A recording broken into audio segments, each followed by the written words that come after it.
rent-free in your heads again, huh? I mean, if you're gonna spend your days obsessing over me, you might as well start calling me something respectable. Maybe Daddy Shizzy, or better yet, Papa Nut. Who's the grown-up here? Oh right, it's me.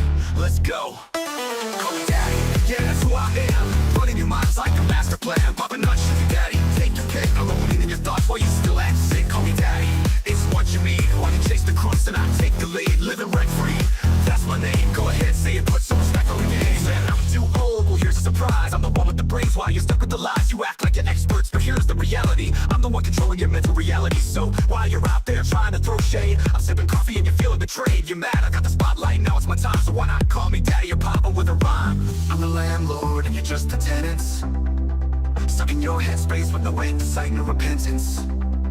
Call me Daddy, you know it's true. You'd be lost without me, stuck in the glue. Call me Daddy, I'm holding your mind while you're scrambling, trying to find what's behind. Papa Nut, Shizzy Daddy, don't you see? You're living in my world now, I'm the VIP. Call me Daddy, just let it be. While you're trying to figure out your own identity. Oh, I see you're confused, trying to get it right, spinning your wheels while I'm out of sight. You think you've got it figured, but you got it all wrong. I've been running your minds all along. But sure, keep pretending you don't care. Keep saying you're done, but I'm still in the air. You got no choice but to bow to my name. Daddy Shizzy is here to own the game. You say you don't watch, but you're obsessed. Every word I say puts you to the test. Call me Daddy, Papa Nut, you know you should. Because I've been living rent-free, and you know it feels good.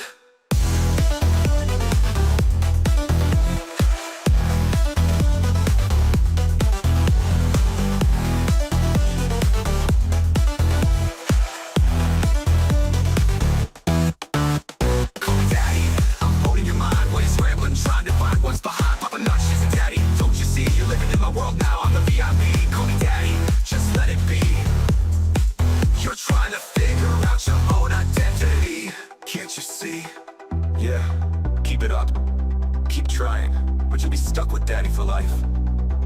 I'm Papa Nut, Shizzy Daddy, owning your headspace, and there's no escape. Good luck with that.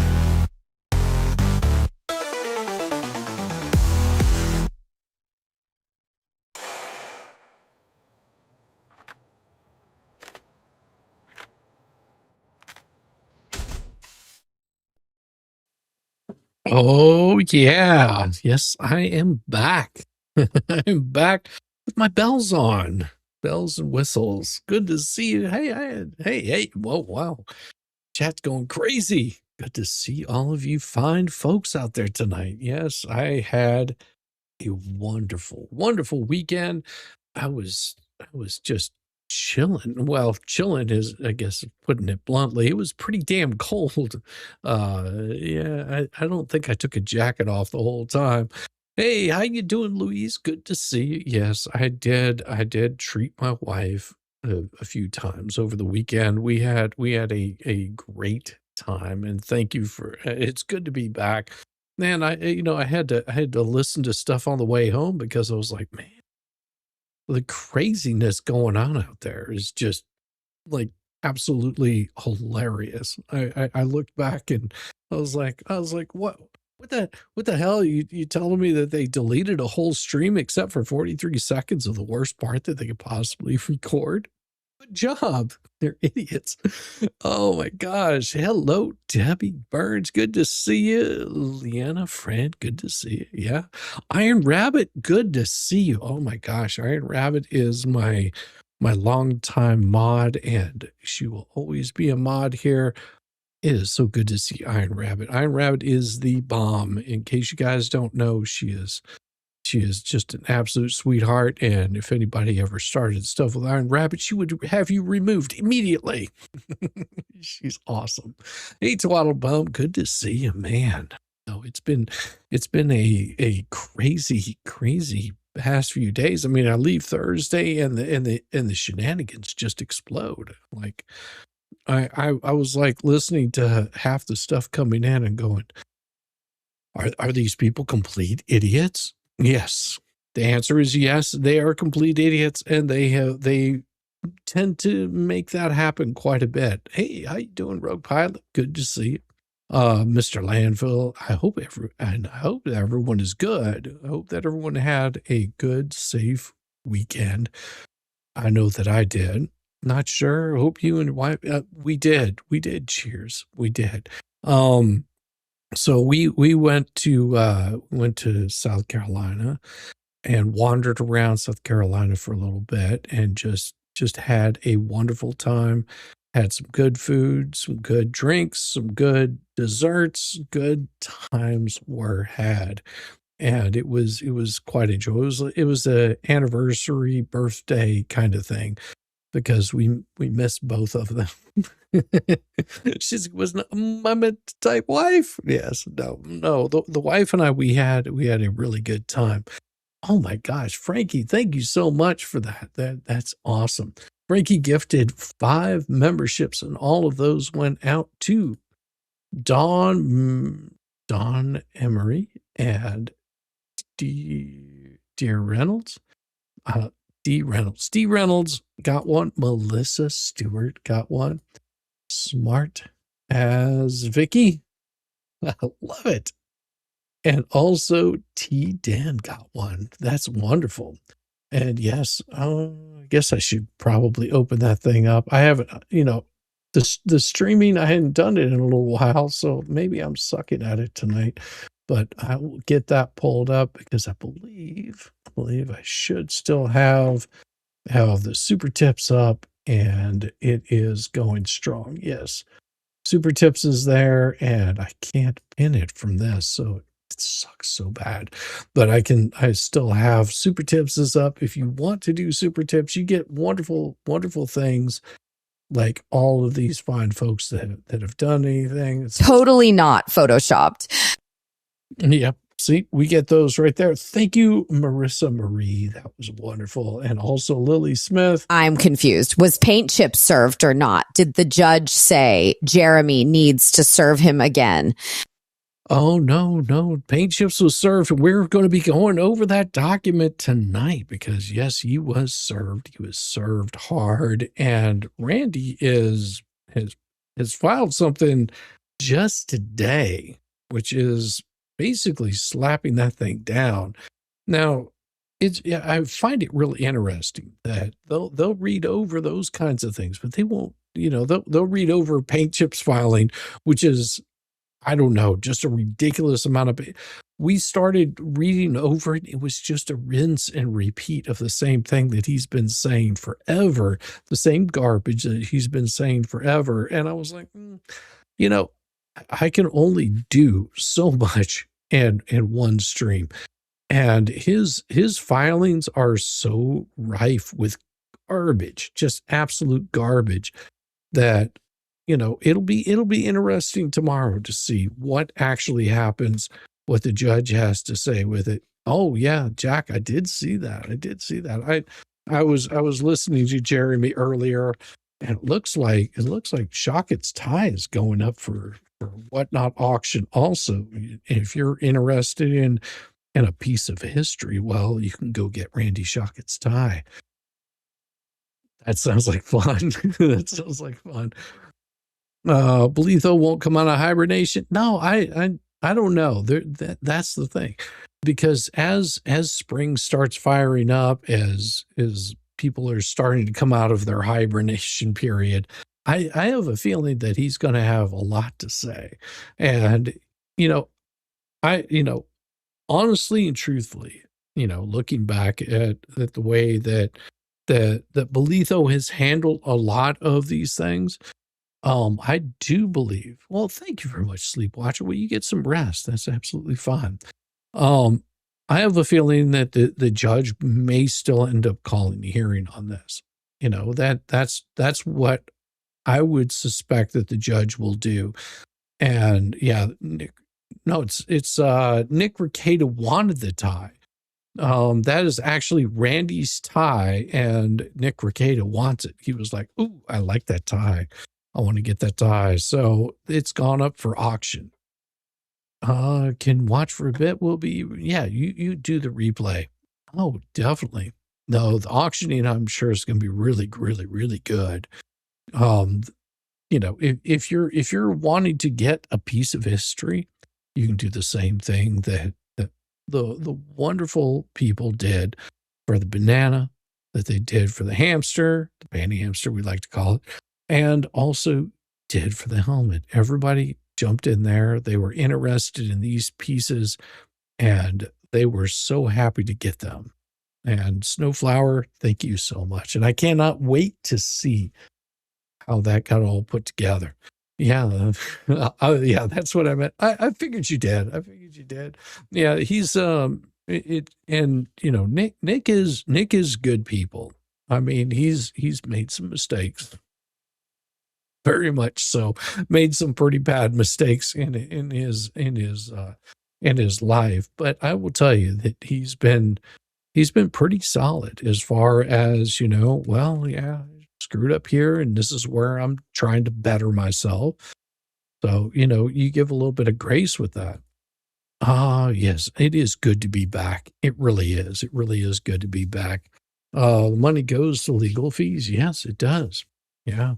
Yeah. Nick is absolutely hilarious. I do see, you have to understand that I started streaming, and that was I blame Nick for that shit. That bastard.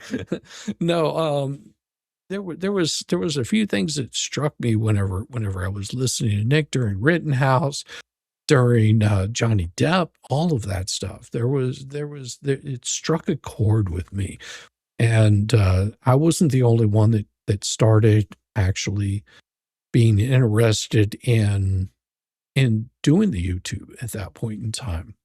And yeah, some recover better than others. And yeah, no, that is absolutely right. That is right, Alfie. Yeah. T42 back on the right account for here. That's good. That's good. The judge. Oh, has the judge replied? The judge has not replied yet, but I'm sure that the judge is going to have a reply probably next week. I would imagine that they're going to have something to say. Did I have a nice mini break? Yes, I did. Yes, I did. It was good. It was good, KT. We spent a beautiful, beautiful time. Thank you very much, Fallen Hero. Fallen Hero with one gifted membership to Rawless. Robert, he received a gifted membership for Fallen Hero. Thank you very much, brother. Appreciate it. Paint Chips is challenging the substitute service. Well, yes, he tried doing that, and he had filed that before I left. And just I think Randy's response in this is pretty damn big. And it is going to point out quite a bit. We're going to go over quite a bit of that tonight, and just see exactly what it is that he's filing, why he's filing it, what he had to say with it. Hey, Poodle Lady, good to see you. Oh man, yes, it is a crazy, crazy piece. So plaintiff's response in opposition to defendant Paint Chips' motion to vacate clerk's default and to dismiss second amended complaint. And it basically gives, pursuant to Rule 55C of the Federal Rules of Civil Procedure, hereby files this response in opposition to Paint Chips' motion to vacate clerk's default and to dismiss second amended complaint 156, and in support thereof state as follows. Paint Chips, herein after Paint Chips, has filed a motion to vacate the clerk's default entered against him on January 22nd, 2026, and to dismiss the second amended complaint. Paint Chips' motion should be denied because, 1, his own exhibits contradict his claim that he was misidentified. 2, plaintiffs made numerous documented attempts to serve Paint Chip at both of his claimed Florida addresses. So he's claimed that he has these 2 addresses. Oh, they've never attempted to serve me there. Substitute service was properly effectuated pursuant to Florida law, and as a result, well, Paint Chip has failed to demonstrate good cause to set aside the default. Additionally, his alternative arguments regarding arbitration and failure to state a claim are meritless. The motion to vacate the clerk's default and against Northman should be denied. Factual background. On April 28th, 2025, plaintiffs filed their first amended complaint naming Paint Chips as a defendant. On June 11th, 2025, plaintiffs filed their second amended complaint. Plaintiffs made numerous documented attempts to serve him at his two claimed Florida addresses. Both of them are in Naples, Florida. Exhibits 1 through 4 attached there too, as evidenced by the process server's affidavits. Now, I'm not going to go over the affidavits. We've gone over those before. Were made at both addresses between May and August of 2025. The process server documented that on November 30, he attempted to call him, who responded with hostility, stating, "You are a dumb effer to think that anyone in their right mind would agree to meet and accept court papers from you, and I'm going to make your effing life miserable." Minutes later, he called the process server from a Mexico number, threatening, "I'm going to report you and your business as sex predator." That's awesome. Short time here, so I'm going to pup sit your son's puppy. I'm sure we can all agree it's good to see Shizzy back. Yes, Heather May, my puppies were well watched over this weekend too. Now, and I'm going to make your life miserable. Minutes later, Paint Chips called the processor from another Mexico number, and I know who your family is and where you live. And this is typical of these kinds of people. Is they will make threats to just random people to try to get them to back off. And they've done this before. After failed attempts at personal service, plaintiffs properly effectuated substitute service through Florida Secretary of State pursuant to Florida statutes 48161 and 48181. And on January 22nd, 2026, the clerk entered default against Paint Chip. Luthman's own exhibits, so here's the argument portion of it, contradict his claim that he was misidentified. Now, his primary argument is that he was misidentified because the complaint names Richard Luthman rather than Richard A. Luthman Jr. This argument is directly contradicted by his own exhibits. In his declaration of domicile filed in Collier County, Florida, 156-1, page 26-27, he signed his name under oath as Richard Luthman. Not Richard A. Luthman Jr., not any other name. That was the name that he signed it under. Similarly, in his complaint filed in the Middle District of Florida, Doc 156, page 28 through 33, he identifies himself as Richard Luthman. Luthman cannot claim he is misidentified when he himself uses Richard Luthman as his name in official court filings and legal documents. His attempt to evade service by claiming a name discrepancy is disingenuous and should be rejected. Plaintiffs made numerous documented attempts to serve Paint Chips at his Florida addresses. And give me just a second. I'm going to hide that. I found where I thought I had that out. All right, and redact and apply. There we go. Continue. I thought that was done because sometimes you miss those right there. All right, let's get it back up there. The process server affidavits documented at least 8 separate attempts to serve him at these 2 addresses in Naples, Florida, between May and August of 2025. Additionally, the USPS priority mail envelope addressed to Paint Chips at the verified address he used in his declaration of domicile was marked "Return to Sender," unable to forward, further evidencing attempts to serve him at his claimed address. Service of process may be accomplished by following state law for serving a summons in an action brought in courts of general jurisdiction in the state where the district court is located or where service is made. Plaintiffs complied with this requirement by attempting personal service multiple times, then resorting to substitute service as permitted under Florida law. Substitute service was properly effectuated pursuant to Florida law after diligent but unsuccessful attempts to personally serve paint chips. Well, properly effectuated substitute service through the Florida Secretary of State pursuant to Florida statutes 48 and 161 and 181. These statutes permit substitute service when a defendant is concealing his whereabouts or engaging in business in Florida. Now, he acknowledges which allow for substitute service via the Secretary of State apply in circumstances, specifically for non-residents or for residents who are concealing their whereabouts. Now, this is something that Paint Chips likes to leave out right there, because in that it says very specifically for non-residents, which if he's a non-resident, but he's claiming, no, I'm a resident, but it also includes for residents who are concealing their whereabouts.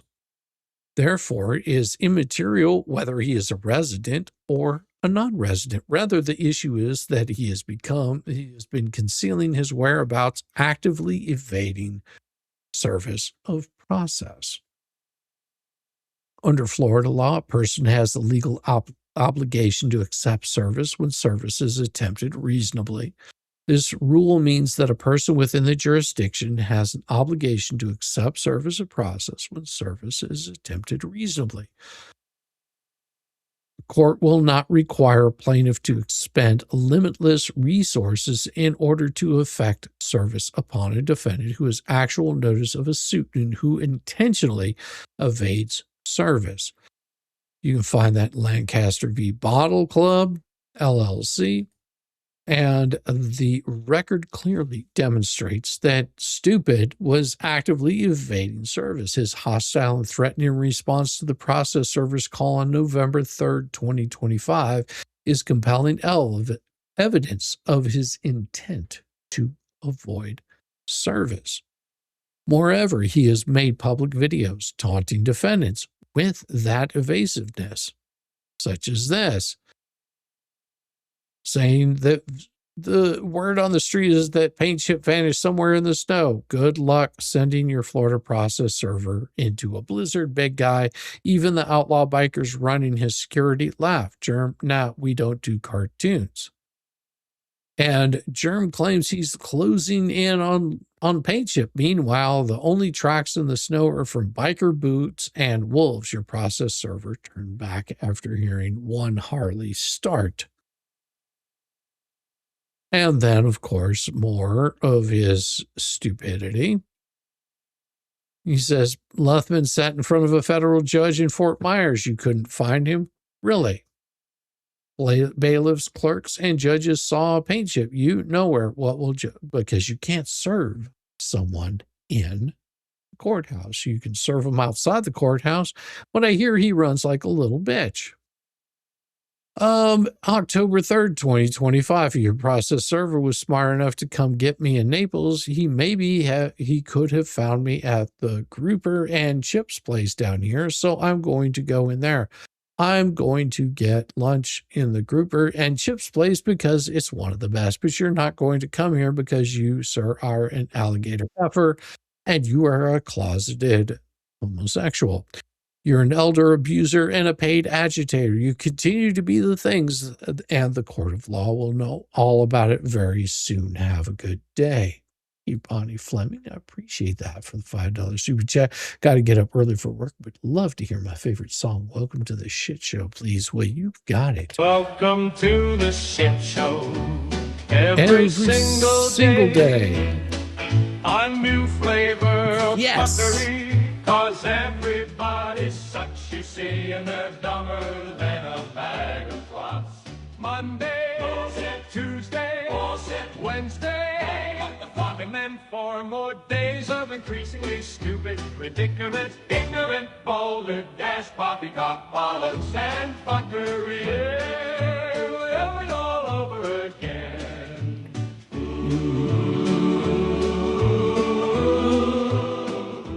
Yes. Paint agitators are vomit and paint chips. Exactly, Wolfgang. That has been very clear. And then he says, sitting at Columbia Restaurant in Sarasota, savoring paella. It's not spelled right. While Jeremy Fales is 1,000 miles in Ohio, still too stupid to serve me. This alligator lover missed his shot in federal court again. In hand view of Sarasota Bay and somewhere in Ohio, Jeremy Fales wonder why process server isn't like fishing for gators through bait. Wait, sorry, pal, still very, very stupid.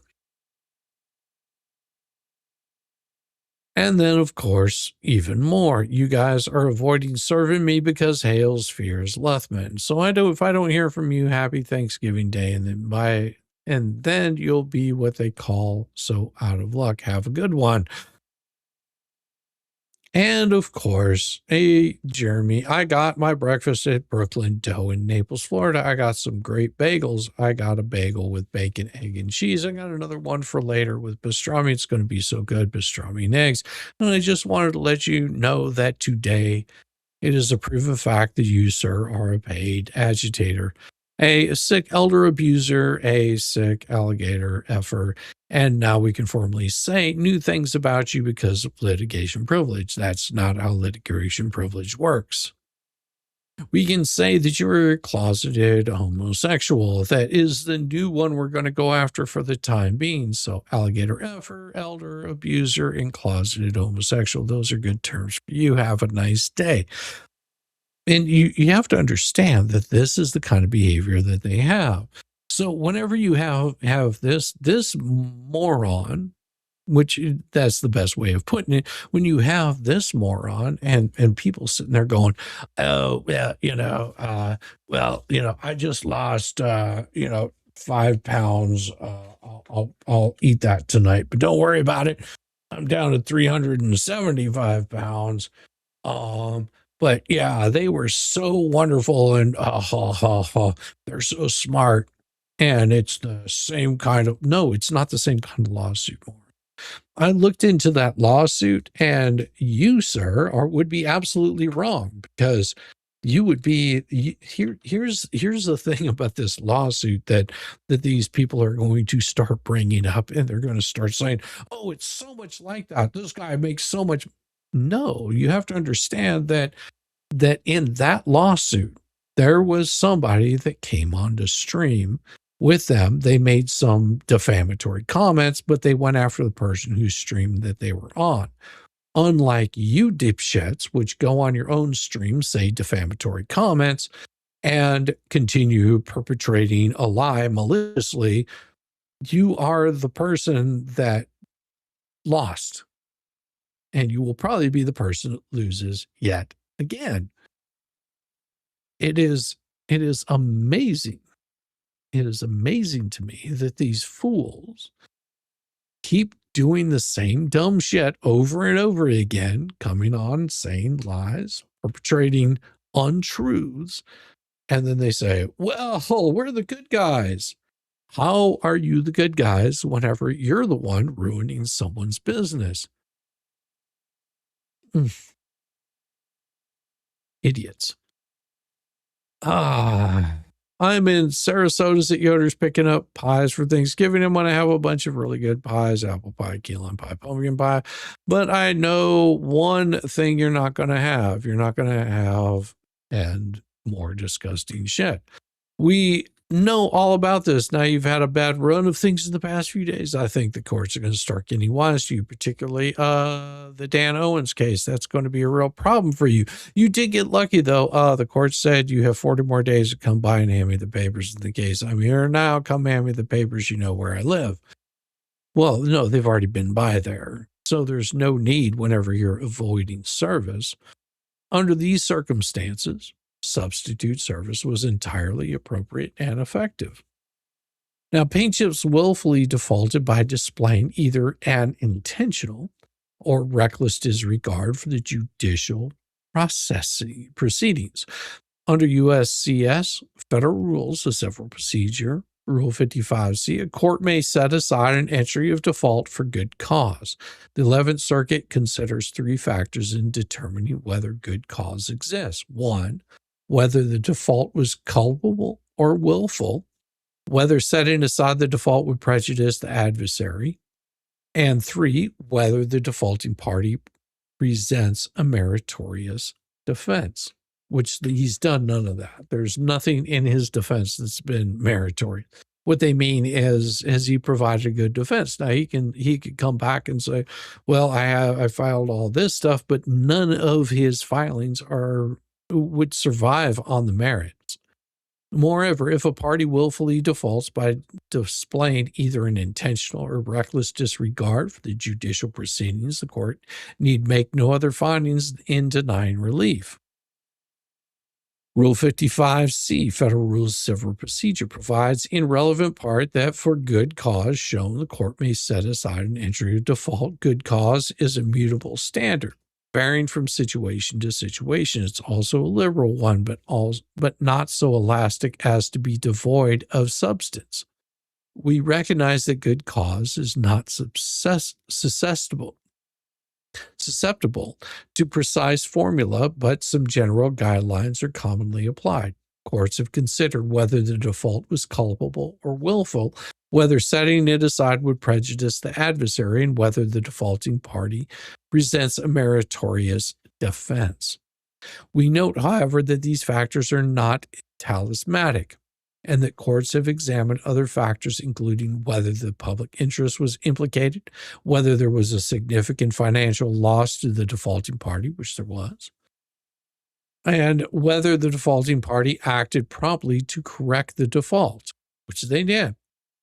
Whatever factors are employed, the imperative is that they be regarded simply as good means of identifying circumstances which warrant the finding of good cause to set aside a default. However, if a party willfully defaults by displaying either an intentional or reckless disregard for the judicial proceedings, the court need not make no other findings in denying relief. The record demonstrates that paint chips actively evaded services, made threats to the process server and servers, taunted plaintiffs online, engaged in dilatory tactics. His claim that he was unaware of the lawsuit is not credible given his documented interactions with the process server and his detailed online public admissions of his knowledge of the case. With the process server and his detailed online public admissions of his knowledge of the case. Very important. Furthermore, Paint Chip's arguments regarding misidentification are contradicted by his own exhibits. His claims regarding improper service are refuted by the extensive record of service attempts and proper substitute service. Now, Paint Chips displays either an intentional or reckless disregard for the judicial proceedings. This will be shown infra across multiple documents. Now, Paint Chips demonstrates intentional or reckless disregard for the judicial proceedings by mocking and refusing to comply with standard service of process, insulting and threatening opposing counsel and parties, proposing and attempting to enforce a trial by combat as a means of dispute resolution despite acknowledging its illegality, threatening extrajudicial actions, including complaints to law enforcement and regulatory bodies as alternatives to standard legal remedies, which would be just answering the lawsuit, threatening using inflammatory, derogatory language in legal correspondence, setting arbitrary and extra legal conditions for participation in the judicial process, basically by making threats and saying, hey, here you pay me X amount of money and I'll serve, or you do X, Y, and Z and I'll accept service. Those can be considered extra legal conditions. Treating the court's authority and process with open contempt and derision. Doc 156-1. Now, I'm not going to show the document, but in his own exhibit, This is his own exhibit filed with the court. The following instances prove intentional or reckless disregard for judicial proceedings by paint chips. He repeatedly uses as intentional provocation, mocking or insulting language in formal communications and court filings, referring to opposing counsel and parties with derogatory nicknames such as nincompoops, germ, pocket rocket, ass. He also uses language such as "you are both very, very stupid and very, very weak in the body and in the mind." He openly admitted to using the litigation process for non-judicial purposes. He accuses the plaintiffs of using litigation as a drama factory for YouTube content, but also admits to participating in and publicizing the litigation for entertainment and personal branding, including referencing his own podcasts and media activities. He describes the litigation as a sideshow, threats, and attempt to leverage judicial proceedings for personal or extrajudicial gain. He threatens to file Rule 11 and bar complaints if the opposing party files what he deems knowingly fraudulent proof of service and conditions his willingness to cure defects on firing of opposing counsel, which is not a proper use of the judicial process. Now, he does that in another document, and I'm not going to show that tonight because there's so much redactions that need to be done through it, because he also includes Judge Bolito in all of these filings. And all of the shit that he has been saying, he has been including Judge Bolito. But the joke is still clean. It's very warped. Well, that happens. I can tell you a very, very warped joke, but it could get kicked. I hope not, Jack. I hope nobody kicks you. I thought Paint Chips was banned from YouTube. Yes, and that's part of his claim. You have to understand that he has been, he got removed from YouTube, and I believe he filed something with YouTube saying, well, it's part of the litigation. I can't have all this stuff deleted, so it needs to stay up. But the only thing is you haven't seen him on YouTube, except whenever he does show up, those streams tend to get deleted or demonetized or shit upon because he's caused all kinds of problems with his filings. His behavior has been bad. Pat scored. Oh, sorry to hear that. And conditions his willingness to cure defects in firing of opposing counsel, which is not a proper use of judicial process. No, it's not. He repeatedly threatens to file complaints with regulatory bodies, escalates matters to law enforcement, the governor of the state of Florida, and even the president of the United States, often in a tone that suggests these are tools for intimidation rather than legitimate remedies. He also includes Magistrate Bolito in most of his correspondence, if not all of it, proposing and attempting to enforce trial by combat. Now, that was the most ridiculous shit that I've ever heard. And Jeremy was just like, file it. File it. You file it and I will accept it. And what did he do? He cowered. Like the coward that he is. Weak-minded, small-minded individual. Now, Luthman asserts that he and the plaintiff have a binding agreement to resolve their dispute by trial by combat, and devotes extensive correspondence and legal arguments to logistics, legality, terms such as a duel, including weapons, venue, and life insurance.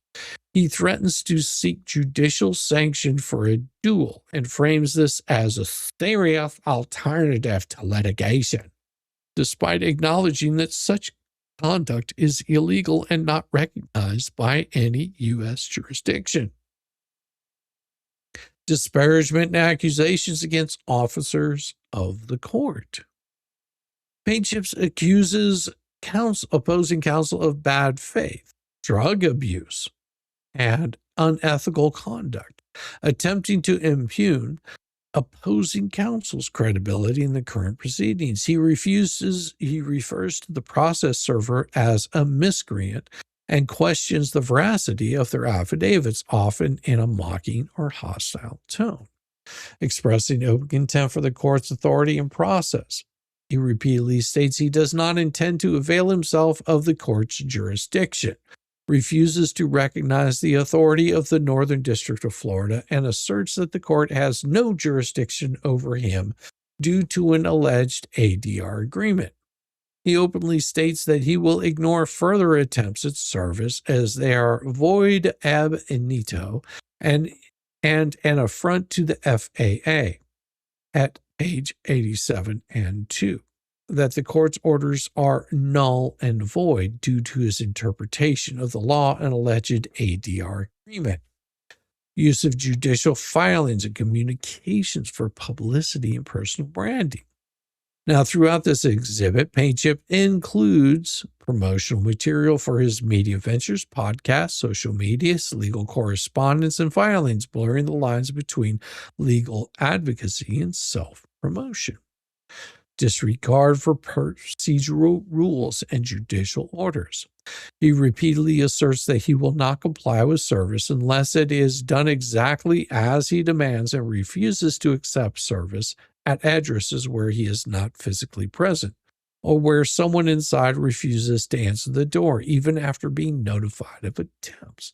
Now, this is no different than Stupid Dave, where Stupid Dave is now saying, "Oh, they're harassing my brother." Dude, you live with your fucking brother.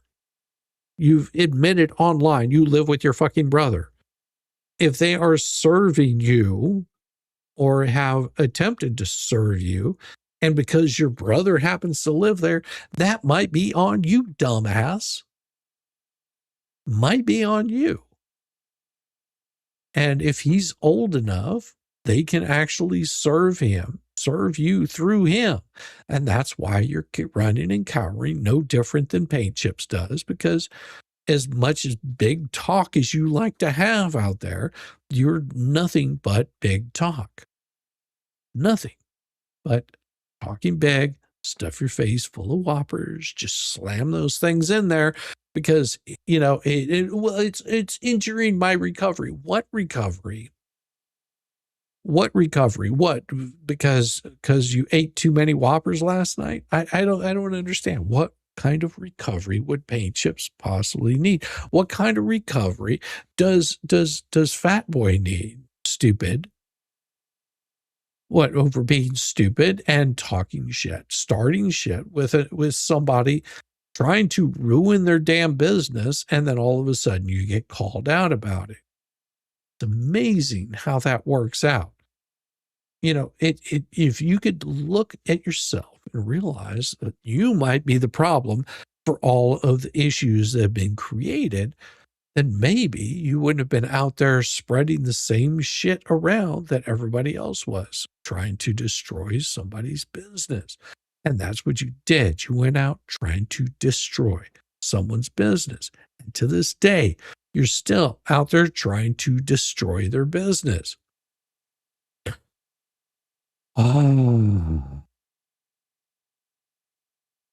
Sounds like Sovereign Citizen argument. Well, that's what Paintchips is trying to do. He's trying to do the Sov-Sit argument. That has been his thing. It's just like, oh, you don't have jurisdiction over me. I'm good. Yeah. So here's Exhibit 6 through 10, and then we'll give a little bit of a breakdown. There was an email from Paintchips on 8/18/2025. Response time sensitive, United States District Court for the Northern District of Florida, Gainesville Division. He says, in this email, Paintchips refuses to consent to service, stating, "I do not accept or consent to service via email. I have no authorized agents authorized to accept service on my behalf. I demand strict compliance with USC Federal Civil Procedure 4 as per 11th Circuit precedent, which requires a constitutionally compliant jurisdictional achieving act." Now, he repeatedly insults opposing counsel, calling him Pocket Rocket. He also calls Mr. Hales a clown and refers to the legal service process as a disaster caused by the attorney. Now, Paintchip sets an arbitrary conditions for his waiving of service, such as demanding the termination of Randy, and threatens to proceed with all available legal avenues if his demands are not met. He also states your purported notice is rejected in toto for all purposes, legal, media, entertainment, and others, showing a blanket refusal to engage in the court's process. He also accuses the opposing party of harassment claims. You and your client have harassed others with my name in the state of Florida. You both have harassed senior citizen Floridians, and you want Judge Zachary Bolitho to co-sign your unethical bottom feeder tactics. Well, he asserts your client's 90 days have run. Non-material amendment did not save him. Your client rejected my good faith offer to cure. And some, your client can go both eat a dong garden vegetable. Now, down here, it also has the eggplant emoji is most commonly as a suggestive symbol for male genitalia. Yeah. In this email, Paintchips threatens to file lawsuits, regulatory complaints, and demands payment under the threat of further legal and extra-legal action, including self-help consonant with natural law. He also refers to opposing counsel as paid agitators and co-conspirators, accuses them of crimes against God and man, and states Charlie Kirk's blood is on your hands for your hateful and violent rhetoric, including your anti-Semitism and your mobilization of the cancel culture mob, all showing Paintchips as using inflammatory language rather than legal argument. Paintchips demands that YouTube and Alphabet Inc. deplatform the opposing party or face litigation, sets a 10-day deadline for compliance, threatening immediate suit if his demands are not met. Now, Paintchips was pretty perturbed because he got his channel demonetized and removed from YouTube, as did Volmit. Well, the reason Volmit got his YouTube not on screen. Oh, I'm sorry. Well, I didn't want to show that part of it. It was pretty inflammatory. Thank you. The reason that defamatory language got him removed from YouTube, his behavior on YouTube, was because of the things that he was showing. You have to understand that YouTube only looks at defamatory shit. They have bots out there that reach out and will look at things that they find that could be wrong. Okay. Here's a perfect example. One night I was doing a stream and I actually showed victims' addresses. Okay, victims' addresses, victims' phone numbers, and threats that were done by one of the anti-Hales group. Okay. And doing so, YouTube reached out to me and said, hey, what you showed here, we don't allow on our platform. And what they gave me was the option to remove those sections. So what I did is I went in and I just blurred out those sections. I resubmitted it and it came back up. What they showed, what they did was so defamatory, was so bad that even the YouTube bots were just like, oh, hell no. And they suspended them in terms, get that stuff fixed. But they were on, I think, strike 3 or working on strike 4 for the kind of revenge porn that they were showing, the kind of behavior that they were doing.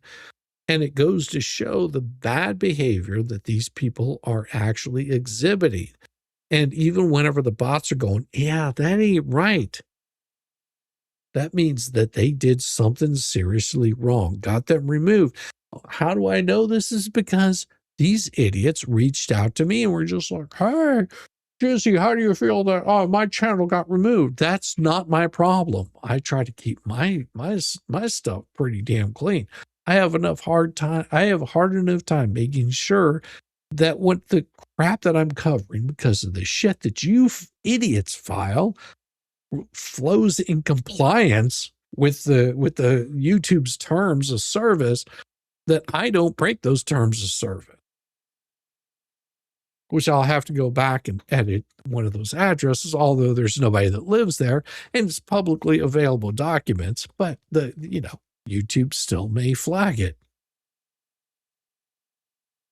See, this is the kind of craziness that you get. I'm wondering how Paint Chips thinks he can get away with this sexual harassment all the time. He keeps trying to get people to eat us. Well, yeah, we all get it. Cheers. And that's the problem, is they do this constantly. Pencil. Well, it's more like have you ever seen those what do they call those things? They're in that little can. Oh, we used to call them beanie weenies, just really small and non-existent. Here's the thing. I had these idiots come after me because Shizzy Wiznut. It's a pretty easy name to remember. People call me Shizzy. Like, subscribe if you haven't done so. No, they call me, all kinds of crude names. Oh, Shizzy Fuzznuts and all that kind of stuff. And of course, Nick came out with Shizzy Wiz whatever. Nothing in my name is derogatory. Now, whenever they started going after calling me something, why isn't Shizzy dual streaming to as well? I am Chucky. I'm streaming to Rumble. It should be. It says that it is. You mean Vienna? Yeah, those little, we call them beanie weenies, but yeah, Vienna sausages. Yeah. Really, really small and soft. They just, I don't know what the hell those things are. But they wanted to come after the last part of it and call it something about nuts or whatever. So I said, okay, you want to come after me? Go ahead. There you go. We'll talk about my nuts. My nuts, we put some star-spangled helmets on them and we made merch out of it. Yeah, you can find it on my merch shop. You can find my nuts on my merch shop. But you have to understand that it wasn't like sick little pervert there that's sitting there like bragging about playing with his balls on the stream. There's something wrong with you, son. You might want to get that checked out. If you're playing with your balls on stream, you might want to go get that cleaned off, maybe shower once in a while. That might help the funk that's causing your balls to itch. Just saying, buddy. Good morning from Buckinghamshire. Well, welcome, Andy. Good to see you. Coolio, thanks, Shizzy. I'll watch you over there. I did not know, seriously. Oh no, I do dual stream over on the Rumble side. I would normally stream it also on Kick and all those other platforms, but I keep it right in these two platforms for right now because I ended up with all kinds of really buggy, glitchy kinds of things where I was getting kicked off of there. Nobody was talking about stupid Dave's lack of whatever testicular issues that he has, but somehow he had to bring those up because he thought that would be humorous. These guys have a sexual perversion. I find it amazing that the same guy that wants to make comic books about a small girl, a young child, a female child, wants to make comic books about her, wants to all of a sudden get on stream and start talking about playing with his balls. I find something a little disturbing about that. I mean, if you agree, you can hit thumbs up, because to me that screams like, dude, you may want to go, like, whatever addiction you've got, I don't think eating is the big problem there. You might want to go, like, seek medical, like, assistance for whatever is fucked up in your head, that you can jump around from, watching grown men play around in tights to, fondling your balls, stress balls, I guess he calls them. Well, it wasn't paint chips. No, that twaddle bum it is creepy as hell. It is creepy as hell. This is the same guy who's like, oh, Shizzy's channel is failing because, well, dude, you've got a few thousand subs and your channel will not grow. Why do you think it is that your channel will not grow? And I could explain why your channel doesn't grow. It's pretty easy to understand because people do not like you.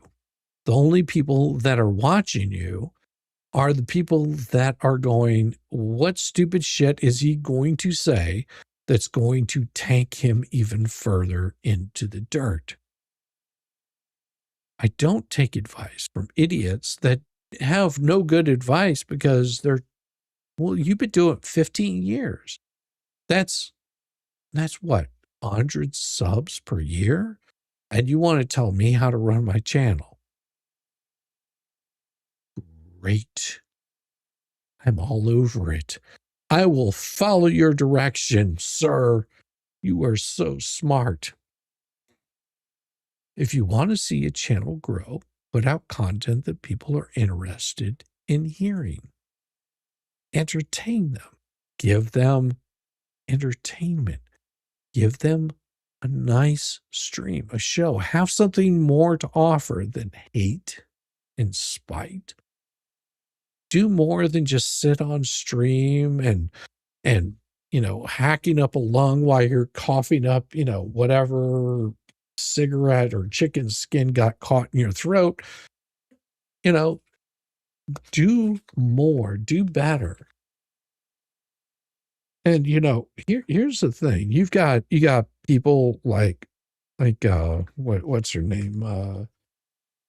Lips out there thinking they give them a shit show. Exactly. You got people like Lips and Chips thinking that they're going to take the world by storm. They're going to get monetized. Oh, we're going to make money off of YouTube. I will tell you from personal experience, you don't see any of what's coming in. YouTube makes all of the money. They make every single bit of it. They make all the money off of everything that I do. You want to know who benefits from the streams that I do? You, chat. You're the ones that benefit from me. You're the ones that get the greatest enjoyment out of everything that I do. That's who benefits. It is the people viewing our channels. And you idiots have disrespected my chat and your own chat. You view your chat as a bunch of, what did you call them? Podunks or hodunks or cowdunks or something. You view them as, what was it, fat old women. You view them as degenerates, horrible people, bottom of the barrel, bottom feeders. That's how you view my chat. That's how you view your chat. And then you've got people out there like Nick Creative, Tuck, Megan. You got people out there like Jay Hip that sit there and go, I appreciate every single person that comes in here. People that you make this fun for me. I come in here to do a really good time, have a good time, read some stories, read some documents. But you've got these folks out there that really, really hate their chat. They despise them unless they agree with them. I've had you chat say, we don't agree with Shizzy on that. oh, we wish Shizzy would use cleaner language. We wish Shizzy would have Yamaha on here more often because he just makes our uteruses want to, produce more children. You people. No, it is one of those things that, well, and it's not that they are dumb. It's just you realize that they do despise the people that support them. They think of them as lower than. I will tell you that I've had some of these people that come in here. They give really, really nice insight. Sometimes catch me on things that I don't notice. Here's a perfect example, like Valor.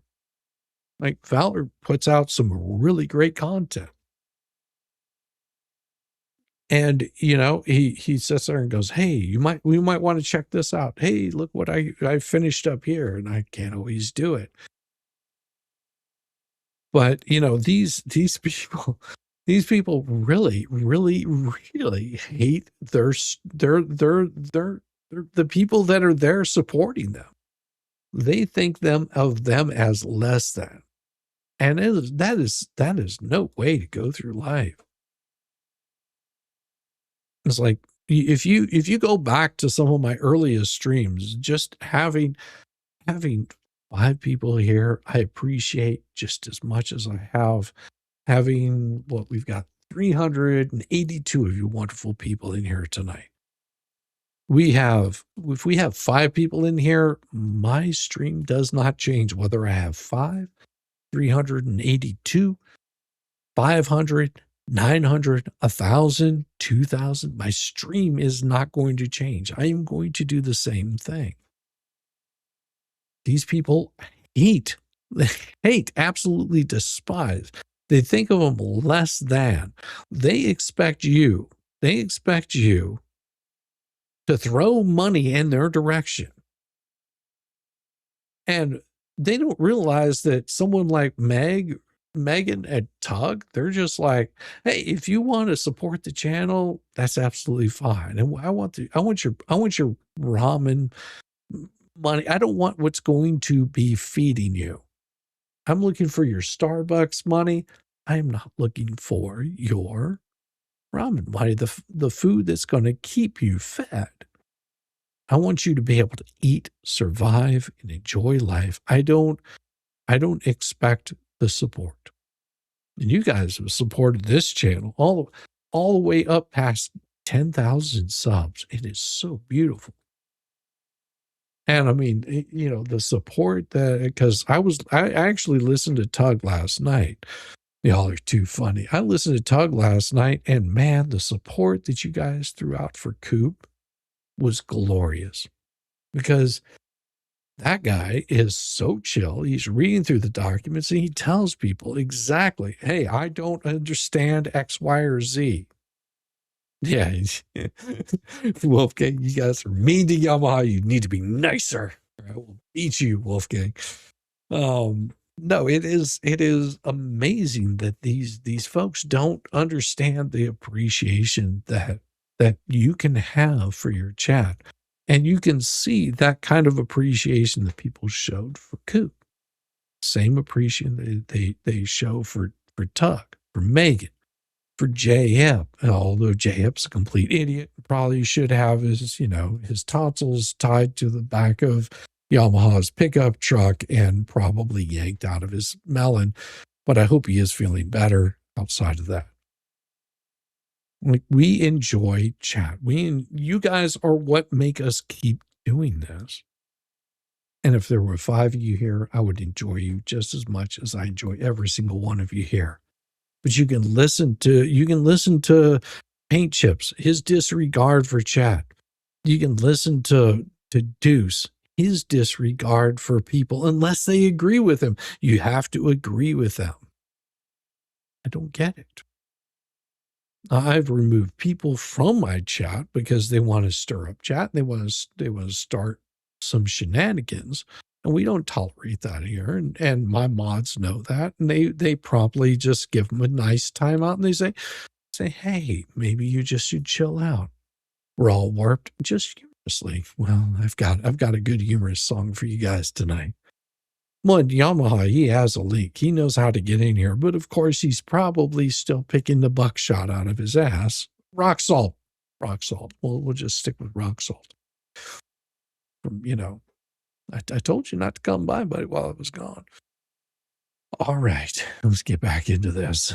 In this email, Paint Chips accuses opposing counsel of filing a knowingly false affidavit in federal court and of fraud on the court, and claims that the attorney violated his duty of candor to the tribunal and engaged in dishonest and deceitful conduct.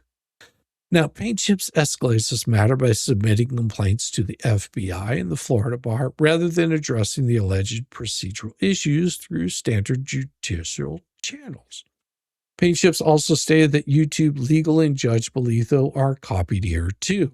YouTube and Alphabet Inc. are hereby also on formal notice. And YouTube and Hales are business partners, and YouTube has provided Hales with designated relationship manager. Well, that's what happens whenever you reach a certain level.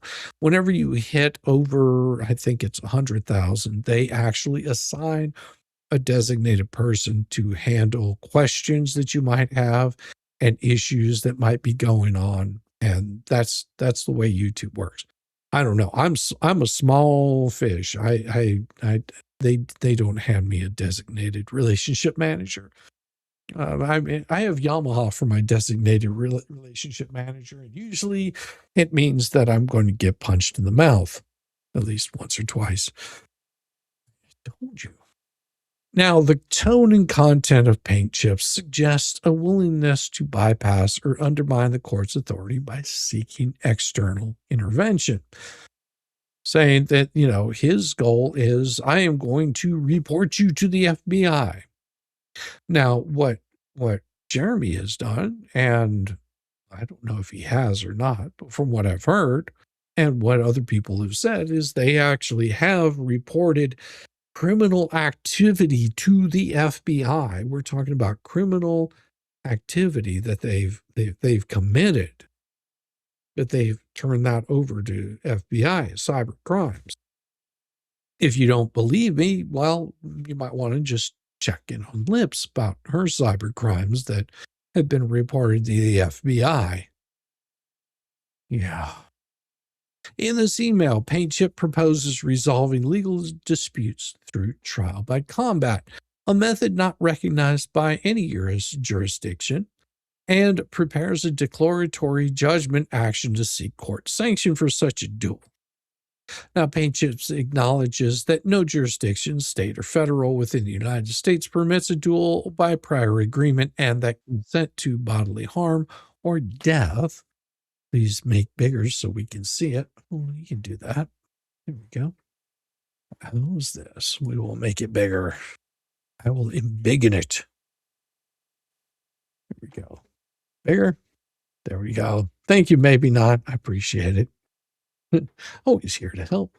I'm a giver. Embiggen. Biggen. And consent to bodily harm or death is not a defense to homicide or assault. Says, listens to all shizzy, all this shall pass, and many go to jail. Accountability is a must. When idiots do idiot nonsense, they will win a prize. Well, and I do hope that does happen. 8 rides on Yamaha quarter. Jeez, Mama Bear. Damn, I knew his voice did something for you, but I don't know if a quarter is going to get you for riding that horse, lady. You want to be careful.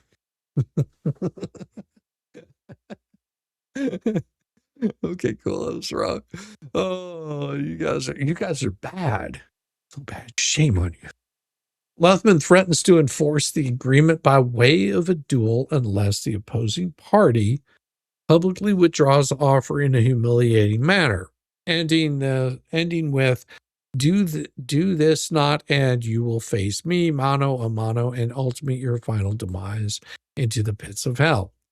Now, Paintships refers to the legal process as legal nullity due to the alleged agreement for trial by combat, suggesting that all pending litigation is superseded by this extrajudicial agreement. Now, Paintships repeatedly insults the opposing parties, calling them very, very stupid and very, very weak in body and in mind, and threatens that both parties insist that only death settles the matter of honor. That raises the ethical and legal severity. And Paintships openly discusses the criminal consequences of proceeding with a duel, including potential murder charges, but continues to advocate for the event, showing reckless disregard for the law and judicial process. Now, another email. Paintships openly mocks the service of process, again calling the attorney a legal nincompoop, and suggesting that the attorney's actions are so egregious they could only be explained by drug abuse or bad faith. Now, Paintships threatens to file complaints with law enforcement, regulatory bodies, and even the President of the United States if the opposing counsel files what he calls knowingly fraudulent proof of service in bad faith.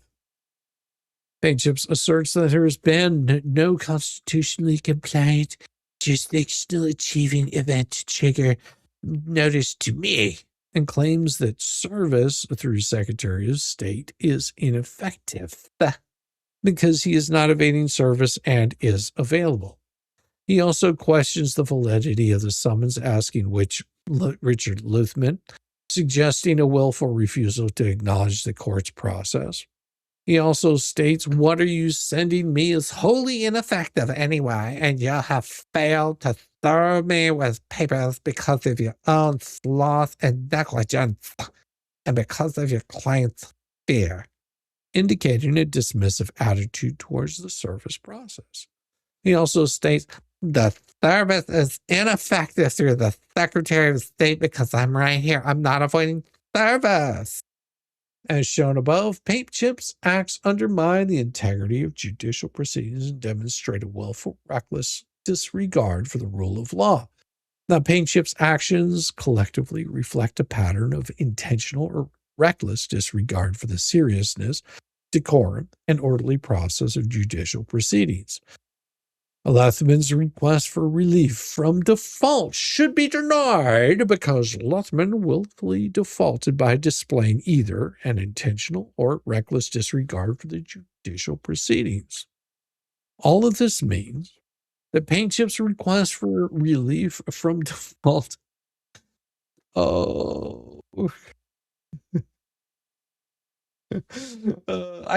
He said it in chat. The joke was there. I had to take it. I respect he's married. It was just too funny to let it slide. Well, we love it when you let it slide, lady. You know, I got it. You let it slide as much as you want. I'm not in the middle of that one. Be really weird anyway. Not getting in the middle of Yamaha slide. Nope, it's not going to happen, Mama Bear. The contract could easily be drawn up to avoid any homicide drama. Well, that's not the way that works, Val. No, it would still be considered murder. And it wouldn't matter if you had a contract on it or not. In the United States of America, it is not appropriate. Even if you draw up a contract, it would still happen. He willfully defaulted by displaying either intentional or reckless disregard for the judicial proceedings. As a result, the court need make no further other findings and denied relief. Luthman has also failed to present a plausible explanation for the default, other than he's a fucking moron. In considering whether a party has established sufficient good cause to satisfy the side default under Rule 55C, the factors generally considered by courts are whether the defaulting party has presented a plausible explanation for the default or whether the default was willful, whether setting aside the default would cause undue prejudice to the opposing party, and whether the defaulting party has presented a meritorious defense. The initial task is to determine whether defaulting parties present a plausible explanation for the default. Nothing in Paintships' motion comes even remotely close to a plausible explanation for his default. His default caused by his delay caused by his default has obviously hampered the plaintiff's ability to obtain discovery. Now, because Paintchip is part of a conspiracy against the plaintiffs through his delay, he has now secured ample opportunity to destroy and or conceal evidence, which may be more difficult to prove given this lengthy delay. Even a modest degree of prejudice to the non-defaulting party weighs against setting aside a default, particularly when combined with other factors, such as the absence of a good reason for the default. To determine if the non-defaulting party was prejudiced, now this is really important, pay close attention, such as an absence of good reason for the default. To determine if the non-defaulting party was prejudiced, courts examine whether the delay made it impossible for the non-defaulting party to present some of its evidence, made it more difficult for the non-defaulting party to proceed with trial, hampered the non-defaulting party ability to complete discovery, was used by the defaulting party to collude or commit a fraud. Now, Paintchip's alternative dispute resolution argument is meritless. His claim that the parties agreed to alternative dispute resolution is unsupported by any credible evidence. The alleged agreement appears to be based on a YouTube video and a unilateral communications from Paintchips, not a mutual agreement between the parties.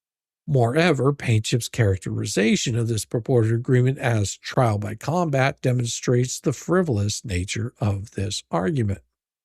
Also, Paintchip's motion to dismiss for a failure to state a claim should be denied.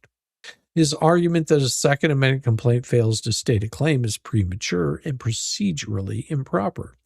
After a default, a defendant cannot contest a plaintiff's factual allegations. The Second Amended Complaint satisfies the Iqbal-Twombly pleading standards. Now, Luthman generally denies all acts against him, and he states he did not defame plaintiffs, did not make false statements of fact, did not engage in tortious interference, did not use speech as a deceptive trade practice, and did not conspire with others to do so. He asserts he never violated Florida's sexual cyber harassment statute and that plaintiffs do not have a private cause of action for such claims, as will be shown. These arguments are without merit. When considering a motion to dismiss, this court must accept all well-pleaded allegations in the complaint as true and view them in the light most favorable to the plaintiff, not Luthman. Moreover, Luthman, being in default, cannot contest the plaintiff's factual allegations. This means Paintchip's general denials are of no assistance to him. A complaint need only contain a short and plain statement of the claim showing that the pleader is entitled to relief and provide the defendant with fair notice of what the claim is and the grounds upon which it rests.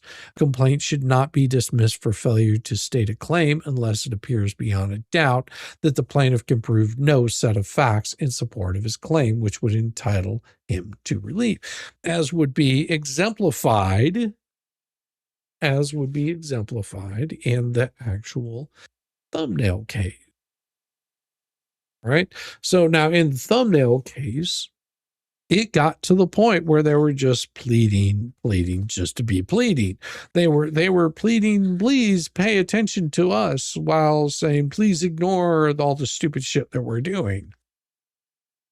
Now, in that initial pleading that they made, had Jeremy defaulted in that, had he not responded in a timely manner or anything like that, had he avoided service, anything like that, they could have won on a motion for default.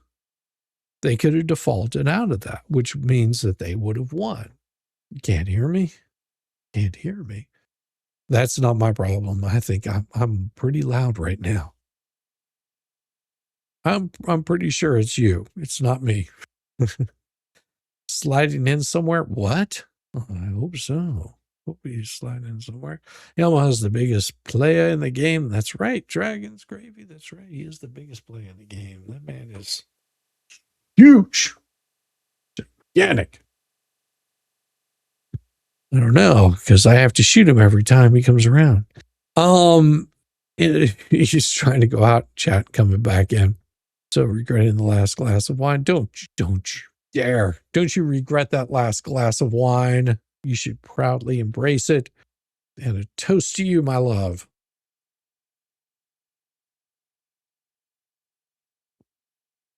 Okay. This right here, it goes to show the whole reason for that the thumbnail case that caused so many issues. So if you look back at the thumbnail case, they tried saying that this right here. Now they could have argued that all day long. Judge didn't throw it out, although it lacked actual legal standing. Like there was no precedent, that they were trying to set new precedent by going after YouTube and people that use thumbnails in anything. We're talking about even ABC, CNN, CBS, Fox, whatever news station you're watching, they use thumbnails to let you know this is what the weather's going to be. This is a person has been accused, or this person did X, Y, or Z. Man found, guilty, whatever. They're used in a thumbnail. But they wanted to claim that there was monetary gain behind that, which if you look at the law on that, they absolutely lose. And that's why they still lost, is because they knew that there was nothing illegal done in using a thumbnail. I didn't. Jeremy did not have a picture up there saying, buy my Lynette cups with a picture of her on it. He didn't do that. He said, this is what we're talking about tonight. Bad neighbor. Here's a picture of the bad neighbor, or a facsimile, a resemblance to them, whatever it might be. You're allowed to do that. My dog looks at me as if to say, listen, for me, it's normal, but for you, it's just weird. Well, you shouldn't be licking your dog. Why are you licking your dog? I don't understand. Why? Let your dog do that. Damn it. Sick bastard. Keep cheating on us. A complaint. A complaint should not be dismissed for failure to state a claim unless it appears beyond a doubt that a plaintiff can prove no set of facts in support of his claim, which would entitle him relief. That would, so bad. The complaints contain specific factual allegations against Paint Chip. Contrary to his assertions, the second amended complaint contains specific factual allegation against him individually that satisfy Twombly's standard. The complaint does not merely lump Paint Chip together with other defendants, but identifies his specific, well, I only have so many toenails I can choose. That's true. His specific conduct. Paragraph 162 of the second amended complaint alleges that on January 28th, Paint Chips wrote an email to the Anti-Defamation League, ADL, making specific false statements about Mr. Hales, including accusations of anti-Semitism and wickedness. Under the Twombly standard, a complaint must contain blah, blah, blah, gives you what the actual citation is. Paragraph 163 alleges that on January 26, 2025, a year ago, Paint Chips wrote an email to the YouTube channel That Umbrella Guy, containing additional false statements about Mr. Hales, including that Hales gets paid for coverage in a combination of quid pro quo, traffic, sex, and or candy, and falsely labeling Hales as an anti-Semite. Most significantly, paragraph 164 alleges that Paint Chips posted a revenge porn of Hales as Adolf Hitler, adding a Hitler mustache to Mr. Hales' photo. This allegation also forms the basis of count 16 for sexual cyber harassment. These allegations are specific, detailed, and particularized to Paint Chip's individual conduct. They identify the who, Paint Chip, what false statements and sexually explicit altered images, when, specific dates in January 2025, where in emails and online posts, and how by sending emails and posting content online. This level of specificity satisfies the standard by providing factual content that allows the court to draw the reasonable inference that Paintchip is liable for the misconduct alleged. And this is unlike the kind of bullshit that all these fuckers are going to want to start going, oh, well, there's this other lawsuit where this guy had more money than everybody else and was suing him for defamation. It is not the same.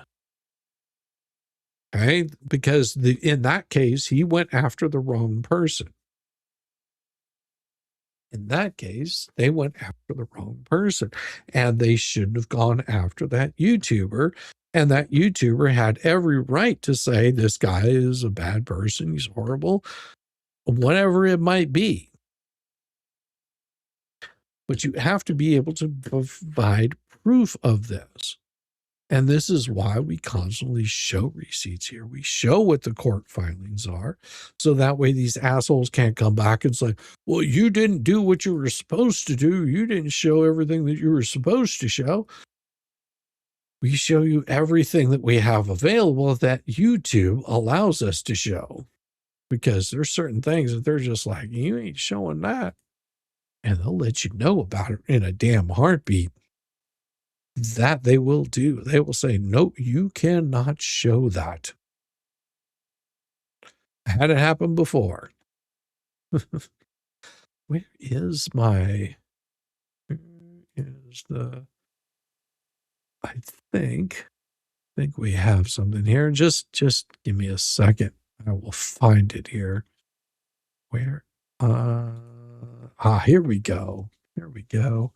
Let's show this thing just so you guys understand what it is that we do here. We've got our disclaimer. And why is it not playing? Here we go.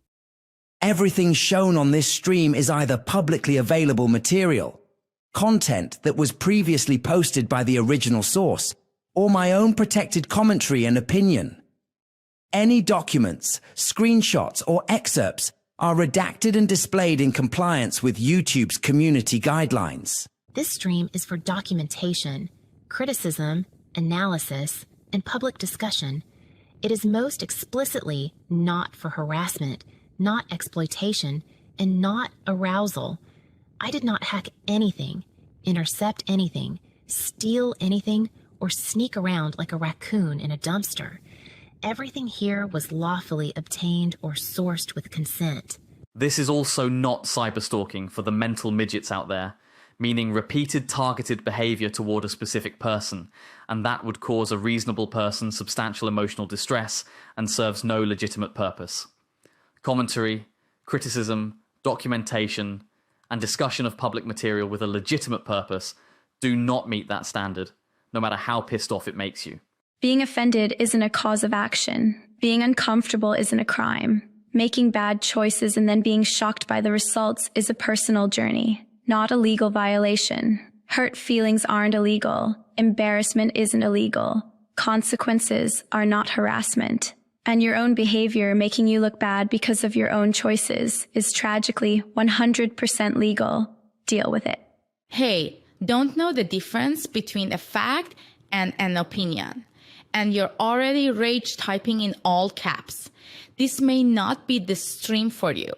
And if any of this is genuinely making you spiral and you are in the need of a voice on the other end, pick up the phone. In the US, you can call or text 988 to reach the Suicide and Crisis Lifeline for immediate support. Viewer discretion is advised.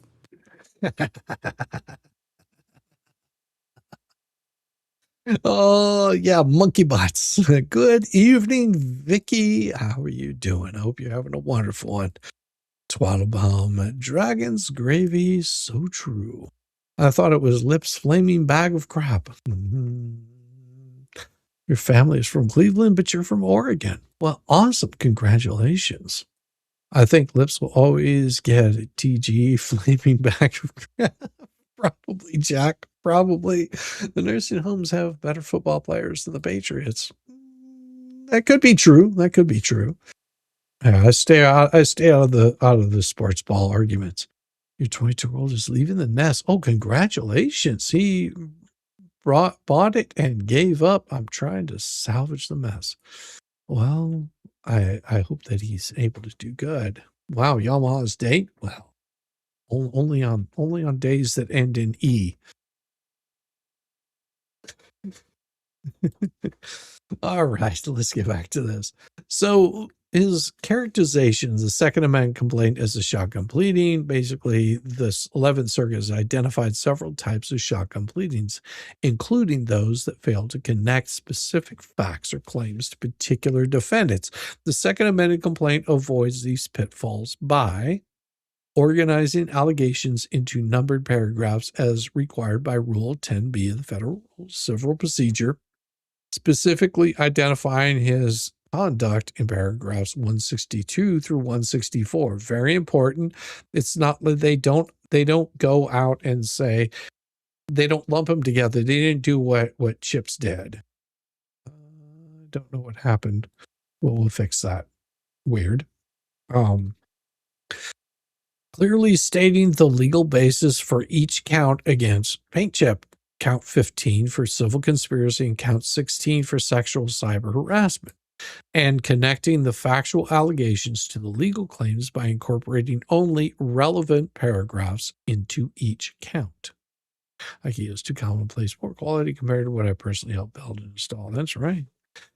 The complaint satisfies Rule 10b by stating its claims in numbered paragraphs, each limited as far as practicable to a single set of circumstances. It does not indiscriminately incorporate all preceding allegations into each count, which would be a hallmark of a shotgun pleading. Now, we saw what a shotgun pleading looks like because we saw what Chips did, and he filed a shotgun pleading, and in the same courtroom where Bolitho was presiding, and it showed that it was a shotgun pleading. And Bolitho's chief judge right there, Henkel, said, no, this is a shotgun pleading. It is the most egregious pile of shit that I've ever seen. And I gave him 2 opportunities, and on the 3rd time, he screwed it up yet again. And therefore, that Judge Henkel said, no, this is a shotgun pleading, and we're not giving you a 4th opportunity to take a shot at it.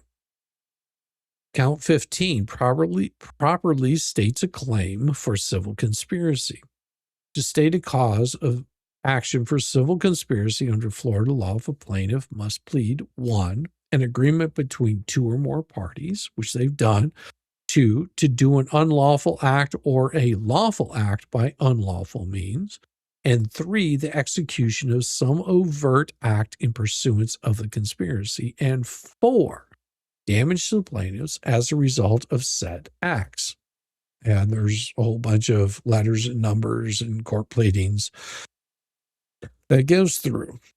Plaintiff's Second Amendment complaint identifies 3 separate underlying causes of action, each of which makes it unlawful to engage in conduct that deceives and harms consumers and or seeks to drive someone out of business or otherwise harms their business through the use of false and misleading commercial speech or interference with their business relationships. Those 3 underlying claims are tortious interference with advantageous business relationships, violations of FDUPTA, gives the Florida statutes, and also violation of the Lanham Act. Now, whenever I think Chip's got his law degree from Timu, he might have. I mean, he probably got him with the peen rocks too. All 3 are allegations against defendant Lee. As you can see right here, what it says, all 3 allegations are against defendant Lee. Count 15 for civil conspiracy is specifically against Paint Chip. and the essential facts supporting the necessary allegations for that claim are most concentrated in paragraphs 162 through 169 of the complaint. When it comes to alleging a claim for conspiracy, Florida law is clear that each co-conspirator need only know of the scheme and assist in it some way to be held responsible for all the acts of his co-conspirators. What letters, numbers, and court citations? Count 15 properly alleges that Paint Chip participated in a civil conspiracy with the other defendants. The second amended complaint alleges that 1. He agreed with the other defendants to participate in a civil conspiracy to commit violations of Florida's Deceptive and Unfair Trade Practices Act, false advertising under the Lanham Act, and tortious interference with advantageous business relationships. 2. Paint Chips and the other defendants acted in concert and coordinated in furtherance of the common scheme. And 3. That Paint Chips knew of the scheme and assisted in it by engaging in unconscionable, unfair, and deceptive acts, making false or misleading representations and interfering with plaintiff's business relationships. And 4. As a result of that conspiracy, plaintiffs suffered damages. The complaint further alleges specific overt acts by Paint Chips in furtherance of this conspiracy, including sending emails containing false statements about plaintiffs to the ADL and that Umbrella Guy YouTube channel, posting altered sexually explicit images of Mr. Hales online. These allegations satisfy the pleading requirements for civil conspiracy by showing that Paint Chips agreed with others to harm plaintiffs through unlawful means, committed overt acts of furtherance of that agreement, and caused damage to plaintiffs as a result. Hey, fools, traveling fools, good to see you, brother. Yo, yo, yo. How are you doing? Hello, hello, hello. As the 11th Circuit Court of Appeals recently reiterated, an agreement to engage in a civil conspiracy need not be expressed in words and may be implied and understood to exist from the conduct itself. The complaint alleged altered conspiracy, blah, blah, blah, no, the bearer, and it's just going through a whole bunch of citations and all of their bullshit, talking about Citigroup. Of course, I'm going to get to the end of the Citigroup. Let's see. Although ample circumstantial evidence is not required here, plaintiffs have alleged sufficient facts to demonstrate that Paint Chips and other defendants knew of a scheme to destroy or take down plaintiffs' business and ability to earn income on YouTube, while they deceived consumers into donating money in order to assist Preston. But the money is instead being pocketed by another co-defendant, in this case Lee, and does not reach Preston. The complaint also alleges sufficient facts demonstrating that Paint Chips assisted in the scheme in some other way. That's really important because they are pointing out right here in this filing that Lee is pocketing money that never has reached Preston. I mean, think about how big that is right now. Think about how much that calls out all of the shenanigans that the Lees have been doing. And they can say, well, it wasn't me. Oh, well, that money was supposed to go to me. Now you've got to prove that in court of law. And guess what? You're going to also have to prove that into a bankruptcy court. And you've got trustees that right now are just sitting there rubbing their hands going, how much money are we going to get a hold of? Why? Why do you think? Why do you think that they are starting to panic a little bit? Why do you think that the fleas are starting to panic? They are in panic mode right now. If you don't know, and they'll sit there and go, well, no, they got nothing on us. Watch, because they are going to sit there and try to spin this in the best light that they possibly can. They are right now, they are looking at having a federal bankruptcy trustee dig into their every single aspect of their life, every single penny that came in, because they commingled all of those funds. They put all of those funds into one bucket and said, this is for us, and we decide what we're going to do with it. But while they were telling all of their followers, all of their subscribers, all of the people out there tossing money into them, saying, yes, let's bring down Jeremy Hales. Let's show him what it's all about. I want to support this child. I want to make this child's life so much better. They did all of that wonderful stuff. But guess what? They never got that money.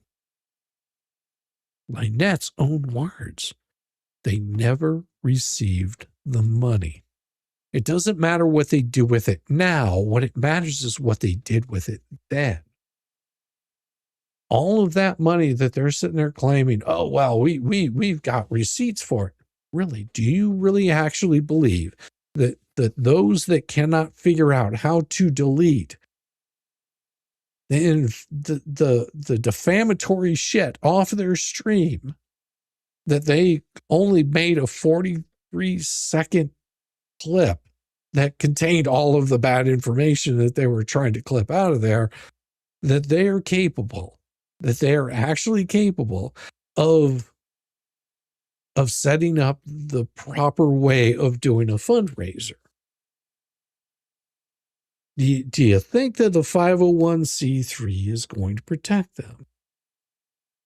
Because what the court's going to be looking at is, wait a second, so you get this 501c3, it got removed, and then just how long ago did all of a sudden come back? What was that money going to in the meantime? Yeah, that's absolutely right, Truca. And that right there is going to happen. That is their job. Exactly. That Stacy is absolutely right. That is their job. They find, the more they find, the more they make. And that is exactly what will happen. Can't wait to hear just how much they got and didn't hand over. Every single penny. See, that's the thing that they don't understand.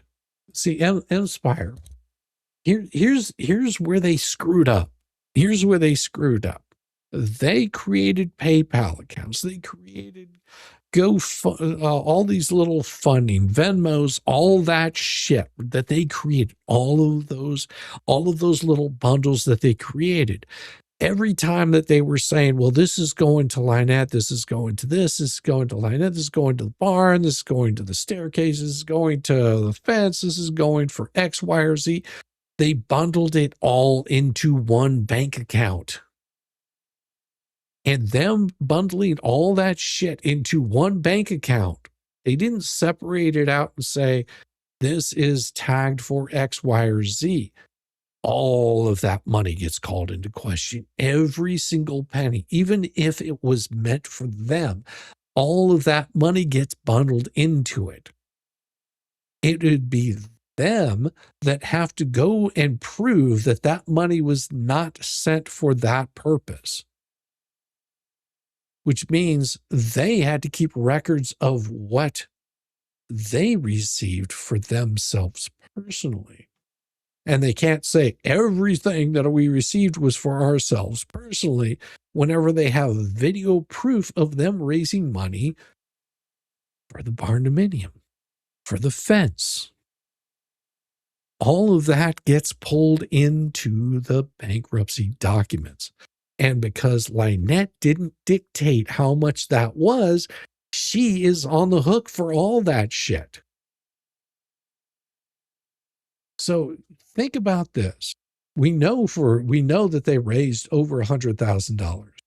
We already know that by their own statement, they raised over $100,000. Now, just imagine if they raised $200,000. But, another 100,000 of that was actual super chats that were sent to them. And there's no tie to that. If they didn't clearly have that stuff labeled that it was to them, we're not talking about some little link on YouTube. We're talking about what PayPal is going to show. Because they're not going to be taking their word for it. They're going to take PayPal's word for it. So if one of those said for the barn, for this, for that, they're going to pull that up and they're going to say, okay, that's what this one went for. This is where this went. And they are going to dig. They're going to dig so deep that I don't think that they will find a chicken skin left in there. Thank you very much, Mama Bear. Lee. She gifted a membership. Since Paisley Chicken received a gift membership from Mama Bear. Well, thank you very much, Mama Bear. I appreciate it. They are going to dig into every single penny that was raised. The money that was raised for Lynette by Bruce, if that money went through his bank account, they are going to dig into his bank account. They're going to say, wait a second, you raised X amount of dollars, but then you cut it off at a certain point. Give us access to the bank account, and we will, actually, they won't even ask. They'll just take access to it, and they'll say, you're part of this.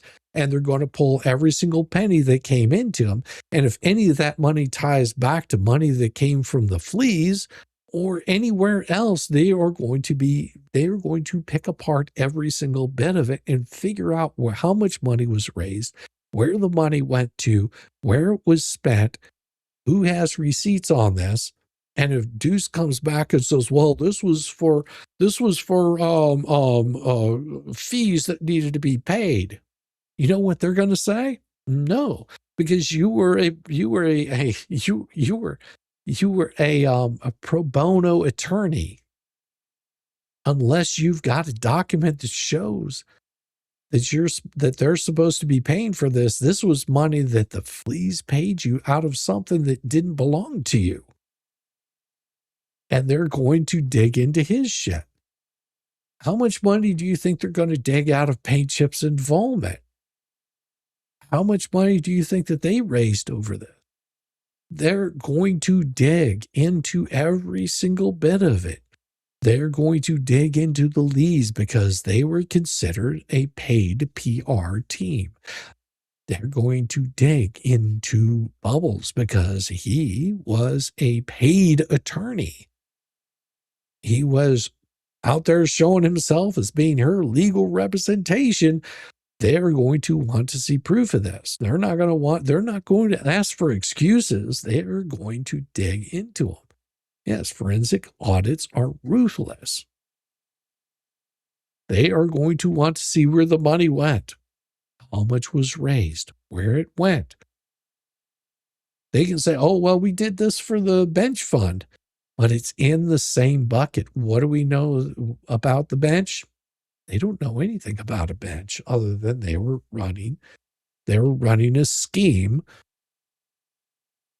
They were running a scheme to get paid. They were running a big time scheme to get paid. How much money do you think they paid to paint chips?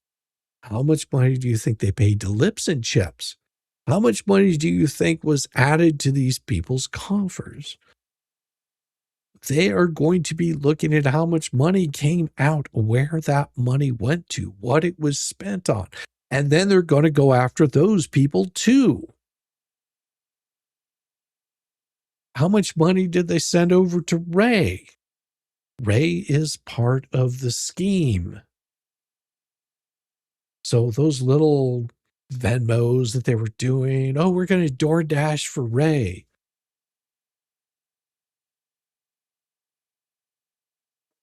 How far do you think they'll go? How deep do you think they will go? Oh, I mean, you have to understand that Stupid Dave was right. This case does bear some similarity to Hales, except he doesn't realize that they're on the side that's wrong. And whenever they start digging into all the new computers, all the new cameras, all the new software, all the new hardware, the new cars, once they start digging into that, once they start digging into, oh, taxes were paid out of this, they want a complete accounting of every single penny that came in, every single penny that went out, where it was paid, how it was paid. And then they do what's called that forensic audit. Whenever they dig into it, how much are they going to find? Went to these people. Do you think that they're not starting to panic just a little bit, that they're starting to sweat, that they're starting to make more and more mistakes because they don't know what is already out there? They are going to start dirty deleting all of their little texts that they've been sending to one another, but they don't realize all of those little texts that they've been sending to one another, all the little backstage conversations they've been having, all those little phone calls. Guess what? They will subpoena all of that. And you can thank Deuce for all of that, because Deuce is the one that put him in bankruptcy court. You thought that Fed one that they were digging, that they were trying to get discovery into bankruptcy? They're not going to request discovery. They will request discovery from the banks, from Venmo, from PayPal, from Cash App. They will dig into every aspect of their life. What do you think? How much money do you think that Ray received? How much money do you think that all of a sudden he got? How many little text messages said, "We got you covered, Ray"? They will throw him under the bus just as quickly as the next one. They don't care about anybody but themselves. They never have. They don't like their chat. They don't like anybody that's not throwing money at them. They could care two shits about them. And they never have. They view them as a bunch of monies. That's it. They're going, how much money is this person worth? How much is this person going to contribute? How much support are they going to give me? And as soon as those people, Zelle, PayPal, Cash App, absolutely, Jack, they will go right into their pockets. And they're going to come back and they're going to say, this is all Jeremy's fault. Jeremy did not file bankruptcy. You idiots over there in the anti-Hales group, you are the morons that were out there bragging about how great of a move this was, how wonderful it was. You're going to be filing bankruptcy because we're going to handle this. We're going to handle this. Oh, and then as soon as it got called out how shitty of a move that was, they were just like, oh, this is all on Bruce. Threw him right under the bus, didn't they? See, Bruce was looking for their support. You know what Bruce got? Bruce got shafted. He got shafted like Paint Chips does on a regular basis. Shizzy, can they not get a warrant for GPS on the Jeep to prove they put up the signs? They say it doesn't have one, but every newer vehicle does. Oh no, see, that's one of the things that they pointed out in this filing is in them delaying all of this. Other things have been delayed. Now, they wouldn't be asking for a GPS on it if they didn't already have that information. See, that's part of discovery. That's what Bruce wanted to avoid, was discovery on this. So if he delays long enough, they think that it's going to be deleted, but all of that stuff is getting preserved. I'm sure that the letters have been sent out to preserve every bit of information where it's at. Thank you very much, Mama Bear, for the $5 super chat. They will come after every single bit of it. Did they put money towards a cruise? And whenever I saw that, I think that was just a bunch of bluff. I don't think they put any money towards a cruise. That was just a bunch of talk. Now, if they did, well, then they're sort of screwed there. With 1 year, that Jeep, it has GPS. They only have to contact the dealer. Well, not only that, but, there's other parts of that Jeep will give up that they have no idea about. I can't go into it, but yeah, there's things that they just don't know. They just don't know. Don't be surprised if the Jeep ends up burned to the ground slightly before all this happens. But you have to understand, if they don't turn over that information, if they say, oh, the Jeep doesn't have GPS and it isn't there, then they have to accept it as true. See, you have to understand, Jack, in destroying evidence, it ends up becoming proven as a fact. See, that's their problem with doing all the dirty deletes. Yeah, the cruise is a running joke. Actually, yeah, that's what it is. The cruise is a running joke. I know mine has one. Well, and that's the thing. But if they try to delete it, and that stuff just shows as not being existent, they will be suffering because of it, because then it gets taken as true. If they say, it's like this. Whenever Lynette says, oh, I don't have any of those phone records of all of the conversations, and we'll just use this as an example. I don't have any proof. You can't get any proof because I never sent those text messages. They never came from my phone. And then you look and there's a big block of something missing out of there. Like for this period of 3 months, there's just this big block that's been deleted. What they can do in the court is they can infer that what we say is true, that these texts were sent, that these phone calls were made, that these locations were where they were at. It becomes inferred. It doesn't matter. Did it go back up again? Oh, it did. It just becomes inferred. And that you'll hear quite a bit about it. And that's one of the reasons why they're trying to get a lot of this stuff ex-nay. They're just like, yeah, we don't talk about it as much. Hey, Peggy, how you doing? As much as they want to say these things don't happen and these things don't exist anymore. And well, there's no proof that actually happened. It's the lack of things that actually start to prove the point. Because if you go in, and I'll just use this example, if you go in and you say, I text my wife on a daily basis, and you say, I need a reference of all the text messages you sent between you and Joe and Jim and Bob and all of this, and then they come in, they look, and they say, well, there's this month right here that there was no text between all of these people right here. There's not even a text with your wife, but you say you text your wife on a daily basis. Then they have to infer that you were doing something that was untoward, illegal. That's where that reference comes from. GPS from the Jeep actually gets stored somewhere. Maybe. So yeah, they're looking at, then they are starting to panic. Maybe not. I believe 94. There's absolutely a backup to the GPS. Oh yeah.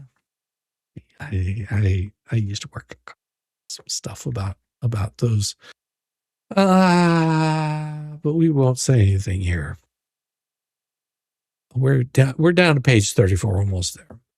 The complaint also alleges sufficient facts demonstrating that paint chips assisted the scheme in some other way, adequately alleged underlying torts. In count 15 of the Second Amendment complaint, the plaintiff referenced in detail 3 underlying actionable unlawful acts or lawful acts by unlawful means, and explains what those are. Second Amendment complaint demonstrates the paint chips engaged in a conspiracy with all defendants to commit these unlawful acts. Regarding violations, gives those right there, unfair methods of competition, blah, blah, blah, gives all of what those are.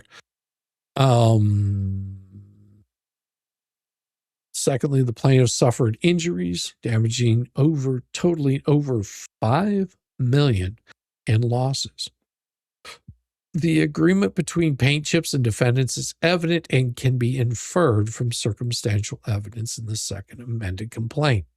The above factual allegations demonstrate that Paintchips was an active participant in the conspiracy. His participation in the hate group designed to damage the reputation of Hales and Mr. Hales, along with his connections to other defendants through social media platforms, provides sufficient circumstantial evidence of his agreement to participate in the conspiracy. When viewed in the light most favorable to the plaintiffs as required under Rule 12b6 standard, these allegations are more than sufficient to state a claim for civil conspiracy against Paintchip. The Second Amended complaint clearly alleges that Paintchip knew of the scheme to damage Hales and Mr. Hales and assisted in it by participating in the hate group and connecting with other defendants through social media platforms. Jeremy owns the rights to the tower. Count 16 properly states a claim under Florida's sexual cyber harassment law. Contrary to his assertion, Florida Statute 784.049 explicitly creates a private right of action for sexual cyber harassment. An aggrieved person may initiate a civil action against a person who violates the section to obtain all appropriate relief in order to prevent or remedy a violation of this section, including injunctive relief, monetary damage to include $5,000 or actual damages incurred as a result of the violation of this section, whichever is greater, and reasonable attorney's fees and costs. The language unambiguously establishes a private right of action by expressly authorizing an aggrieved person to initiate a civil action and specifying the available remedies. The statute's plain language demonstrates the Florida legislature's intent to create a civil remedy for victims of sexual cyber harassment. Under Florida law, a private right of action may be implied from a statutory provision that would serve no useful purpose in the absence of a private right of action. Here, the statutory language of 78.049 explicitly creates such a right, making it unnecessary to rely on implication. The complaint properly invokes the private right of action. 1. He published explicit images of Mr. Hales online. The images conveyed Hales's personal identification. He never consented to the publication. There was no legitimate reason for posting the images. He also intended to cause substantial emotional distress to Mr. Hales, and as a result, Mr. Hales suffered damages. These allegations track the elements of sexual cyber harassment as defined in those statutes and establish their entitlement to remedies specified in them. Complaint properly seeks available remedies, include injunctive relief prohibiting Paintchip from further cyber harassment and ordering destruction of the images, monetary damages, including statutory damages of $5,000 or actual damages, whichever is greater, and attorney's fees and costs. These remedies are explicitly authorized and properly requested in the complaint. Conclusion. For the foregoing reasons, defendant Paintchip's motion to dismiss counts 15 and 16 should be denied. The Second Amended complaint contains specific factual allegations against him that satisfy the Twombly pleading standards, properly states a claim for civil conspiracy, and correctly invokes the private right of action created by Florida statutes. Should the court grant the motion on any ground, however, it should do so without prejudice and afford plaintiffs an opportunity to amend to address any perceived defect. Deny his motion to vacate, clerk's default, and to dismiss Second Amended complaint. And also grant any such other further relief as this court deems just and proper. And then, of course, everybody was served in this document right here. And that is it for that. Document is been filed. The anti-group, hope you feel better and half enjoyed your time. You take it. Absolutely. Who wouldn't know Vicky? I don't know. Who wouldn't know Vicky? Vicky Wendley and Jack Miles, the phone companies were contact that they wouldn't know, right? It's beyond time these people get held accountable. They're wild. Oh, and it's only going to get worse. I mean, and Yamaha and I both have talked about this multiple times. They are right now in the death throes. They know that they are losing, and losing really badly. That they've pushed it over the limit of what is one, socially acceptable, because they've made it very clear that they want to destroy Jeremy and his YouTube empire, and they're not stopping there. They've also made it clear that they're coming after other people that are on YouTube because they don't agree with what they say. There's certain things that are allowed. You can say certain things. That's part of what anti-slap is about. There's certain things that you can point out. There's certain things that you can state. There's certain things that you should not do, but they've crossed that line and done them anyway. They've gone out there and made false claims against other people. They've made false claims against Jeremy. And all of that stuff, you will see, probably, I would imagine within the next month, you're going to see even more filings showing the bad behavior of some of these idiots. See, calling someone an idiot doesn't get you in trouble with YouTube. That doesn't get you in any trouble. But some of the things that they've made claims of have got them in all kinds of trouble, not only with YouTube, but in the court of law. He knows it's all sunk. Yeah, that's a big possibility. But he's trying to fry his fish in other courtrooms. See, you have to understand, Jack, the way that these people operate is the same way that Chips and Lips operate, and why so many people might be a little bit frustrated with the way that they operate. Oh yeah, he's been busy. He's been busy, just not in these Florida cases, because see, in Florida, all that stuff gets shown. See, one thing we haven't talked about his behavior in Ohio. Why? Because those are closed court documents. I don't know what's going on in those. Now, Jeremy could probably tell you a little bit more if he could.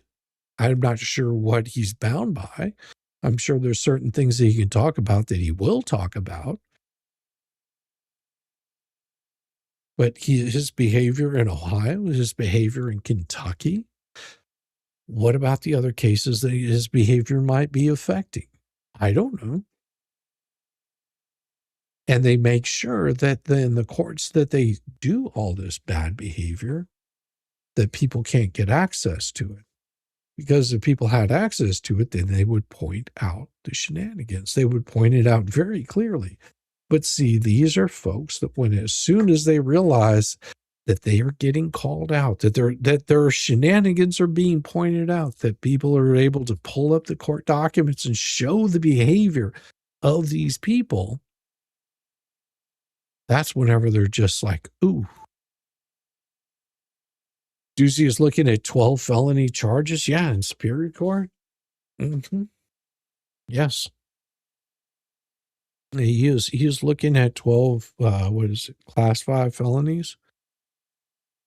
Yeah, he's looking at doing time on each one of those counts. And then he's also got to contend with the Connecticut State Bar, the Massachusetts State Bar, Florida State Bar, APL.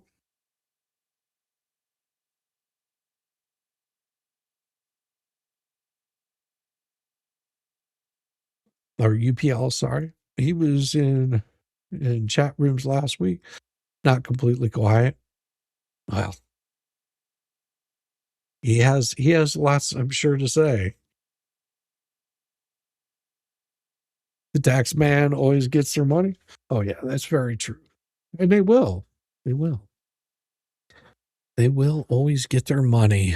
Well, I think I've got one more thing for you tonight. And I think you'll enjoy it whenever I give it to you. Because, well, I like to be like to be fun. We have a little bit of fun. Why is it not showing up here? And is this it?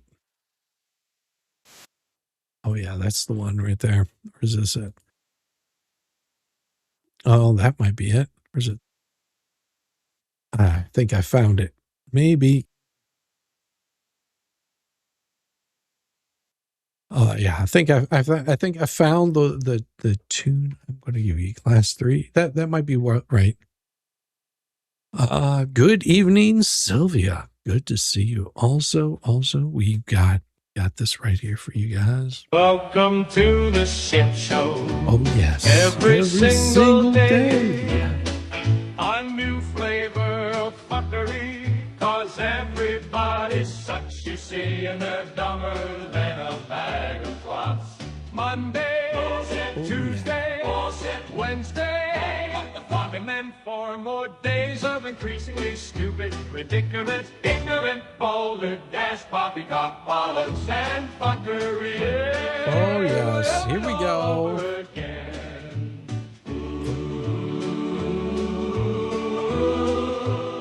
Oh, look at that. Look at that.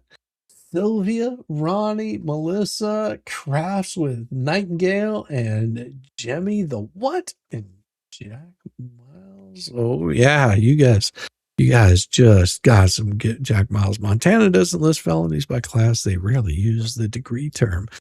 There we go. There's 5 gifted memberships. Oh, a new flavor of fuckery. Oh, I have something new for you guys. I have something really new.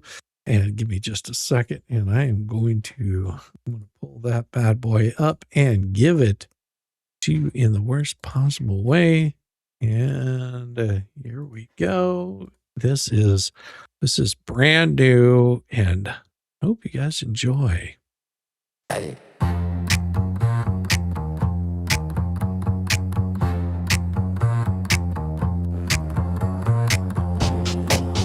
Sun's out. Palm trees sway. Why is it snowing in Florida?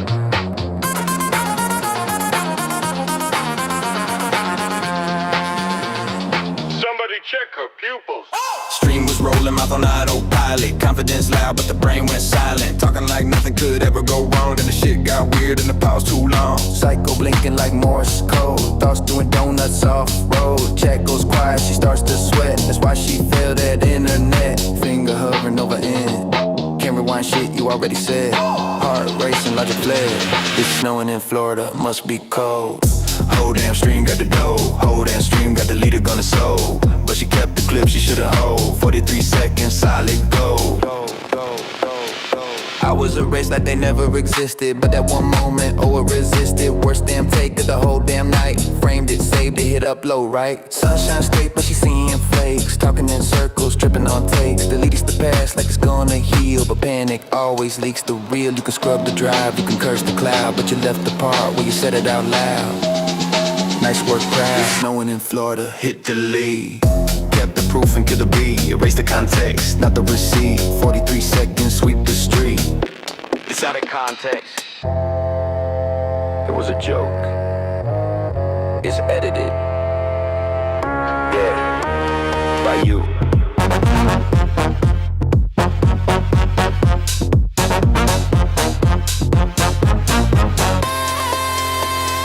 Give me everything, give me everything. Give me everything, give me everything. Except the crime scene.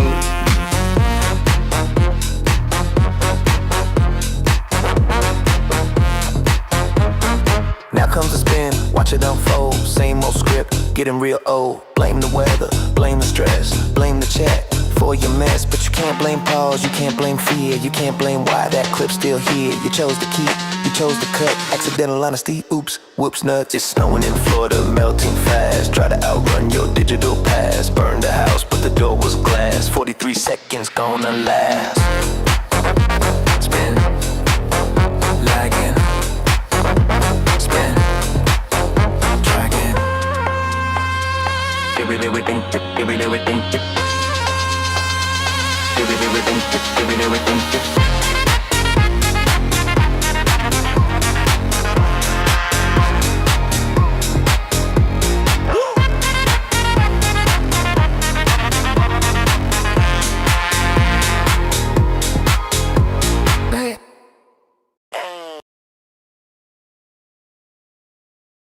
it. You guys are awesome. You guys are absolutely awesome. And I want to make sure that I hit everybody with it. Threw in some super chats here. Those were 3 of them. We had a couple of wonderful gifted memberships there. Thank you guys so much. It is nice to be back. It really is nice to be back in doing what I love doing. Well, second most. There's one thing I like doing more, and well, that doesn't involve you guys, but me and my lovely wife. So, but I do enjoy hanging out over here with you guys. And also I thank all of you for coming by, and it says, make it bigger so we can see it. See, it always just sounds so dirty when you say it. Maybe not. Well, that was earlier. Yes, I had to embiggen the screen because it was so small people couldn't see it. Blessings to all, Shizzy, all the show paths. Many go to jail. Accountability is a must. When it is to idiot nonsense, they win the jail prize. One does hope that that's what happens, as they do win that 8 rides on Yamaha quarter horse. We love it.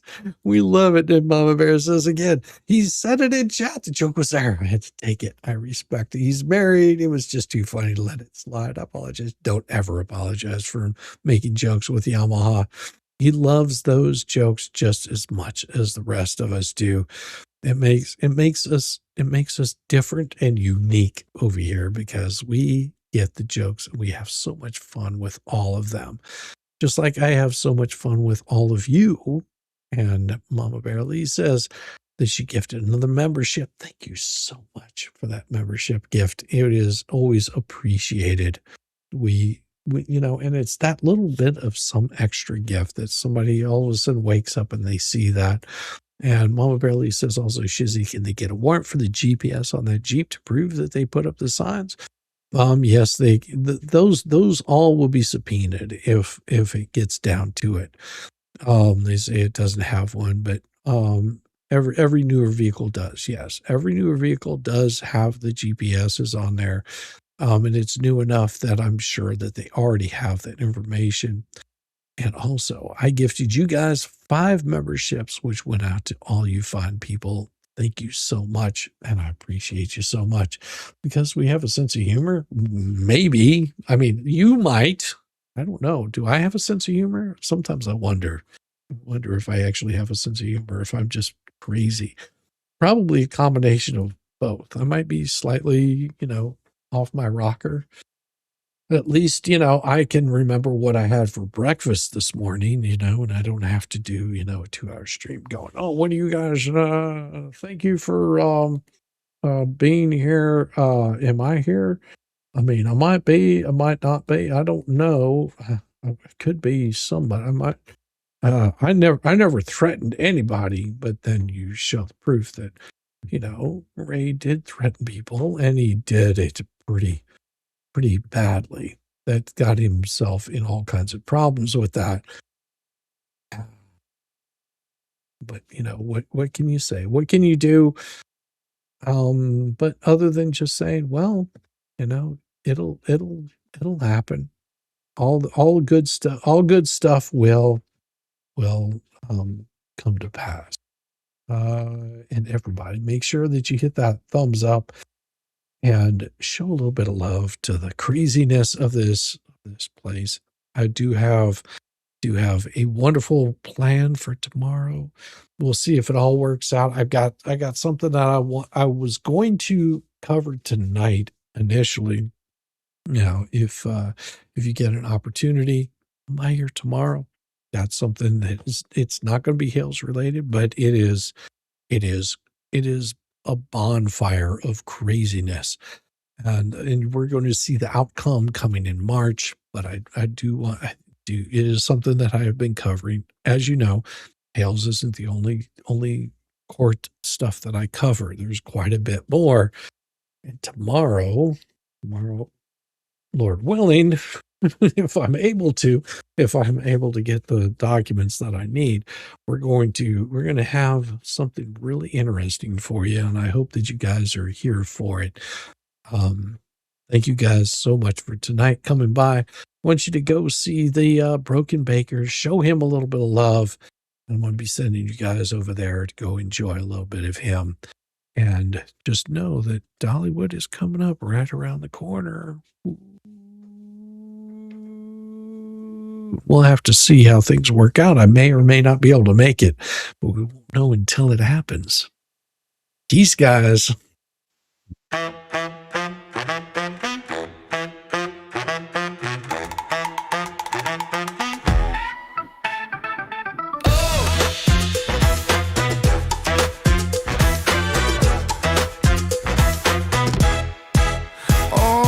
Thought I was done, bless your heart, but I'm still living rent-free, it's a work of art. Call me daddy, call me Papa Nut, call me the GOAT. You're paddling upstream while I'm running this boat. You say, I don't care, yet you're glued to the screen. Bathe in my glow, you're so unclean. Your shade like a breeze, it's barely a draft. I'm the Picasso of roasting your ass. You say you're over me, oh how cute, but here I am, still the star of your loop. You're my biggest fans, don't even deny. So grab some popcorn when daddy goes live, live, live, live, live, live.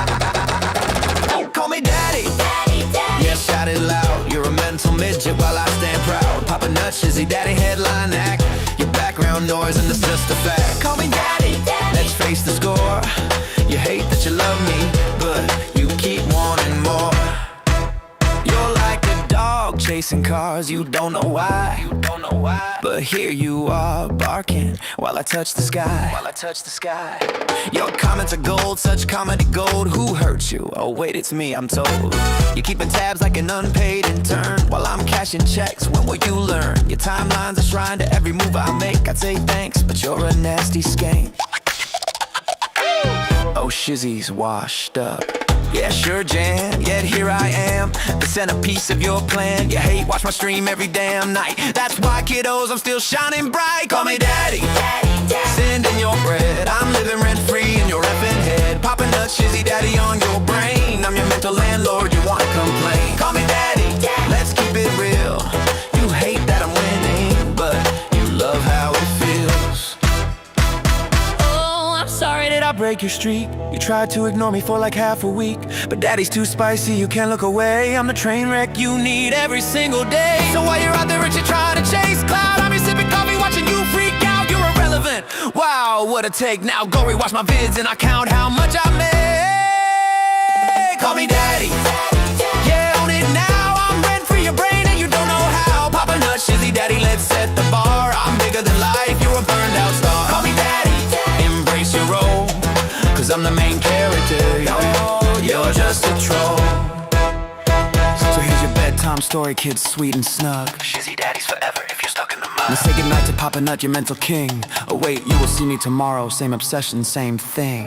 Call me daddy, daddy, daddy. Yeah, own it now, I'm rent free your brain and you don't know how. Papa Nut, Shizzy daddy, let's set the bar. I'm bigger than life, you're a burned out star. Call me daddy, daddy. Embrace your role, cause I'm the main character. You're just an old raggedy ass burned out troll. So that's your bedtime story, kids tucked in sweet and snug. Shizzy daddy's forever, you lose and you're stuck in the mud. Now say goodnight to Papa Nut, your mental king. Oh wait, you will see me tomorrow, same obsession, same effing thing. Everybody have a wonderful night. Go say hi to Yama, or go say hi to Broken Baker. Peace. Peace.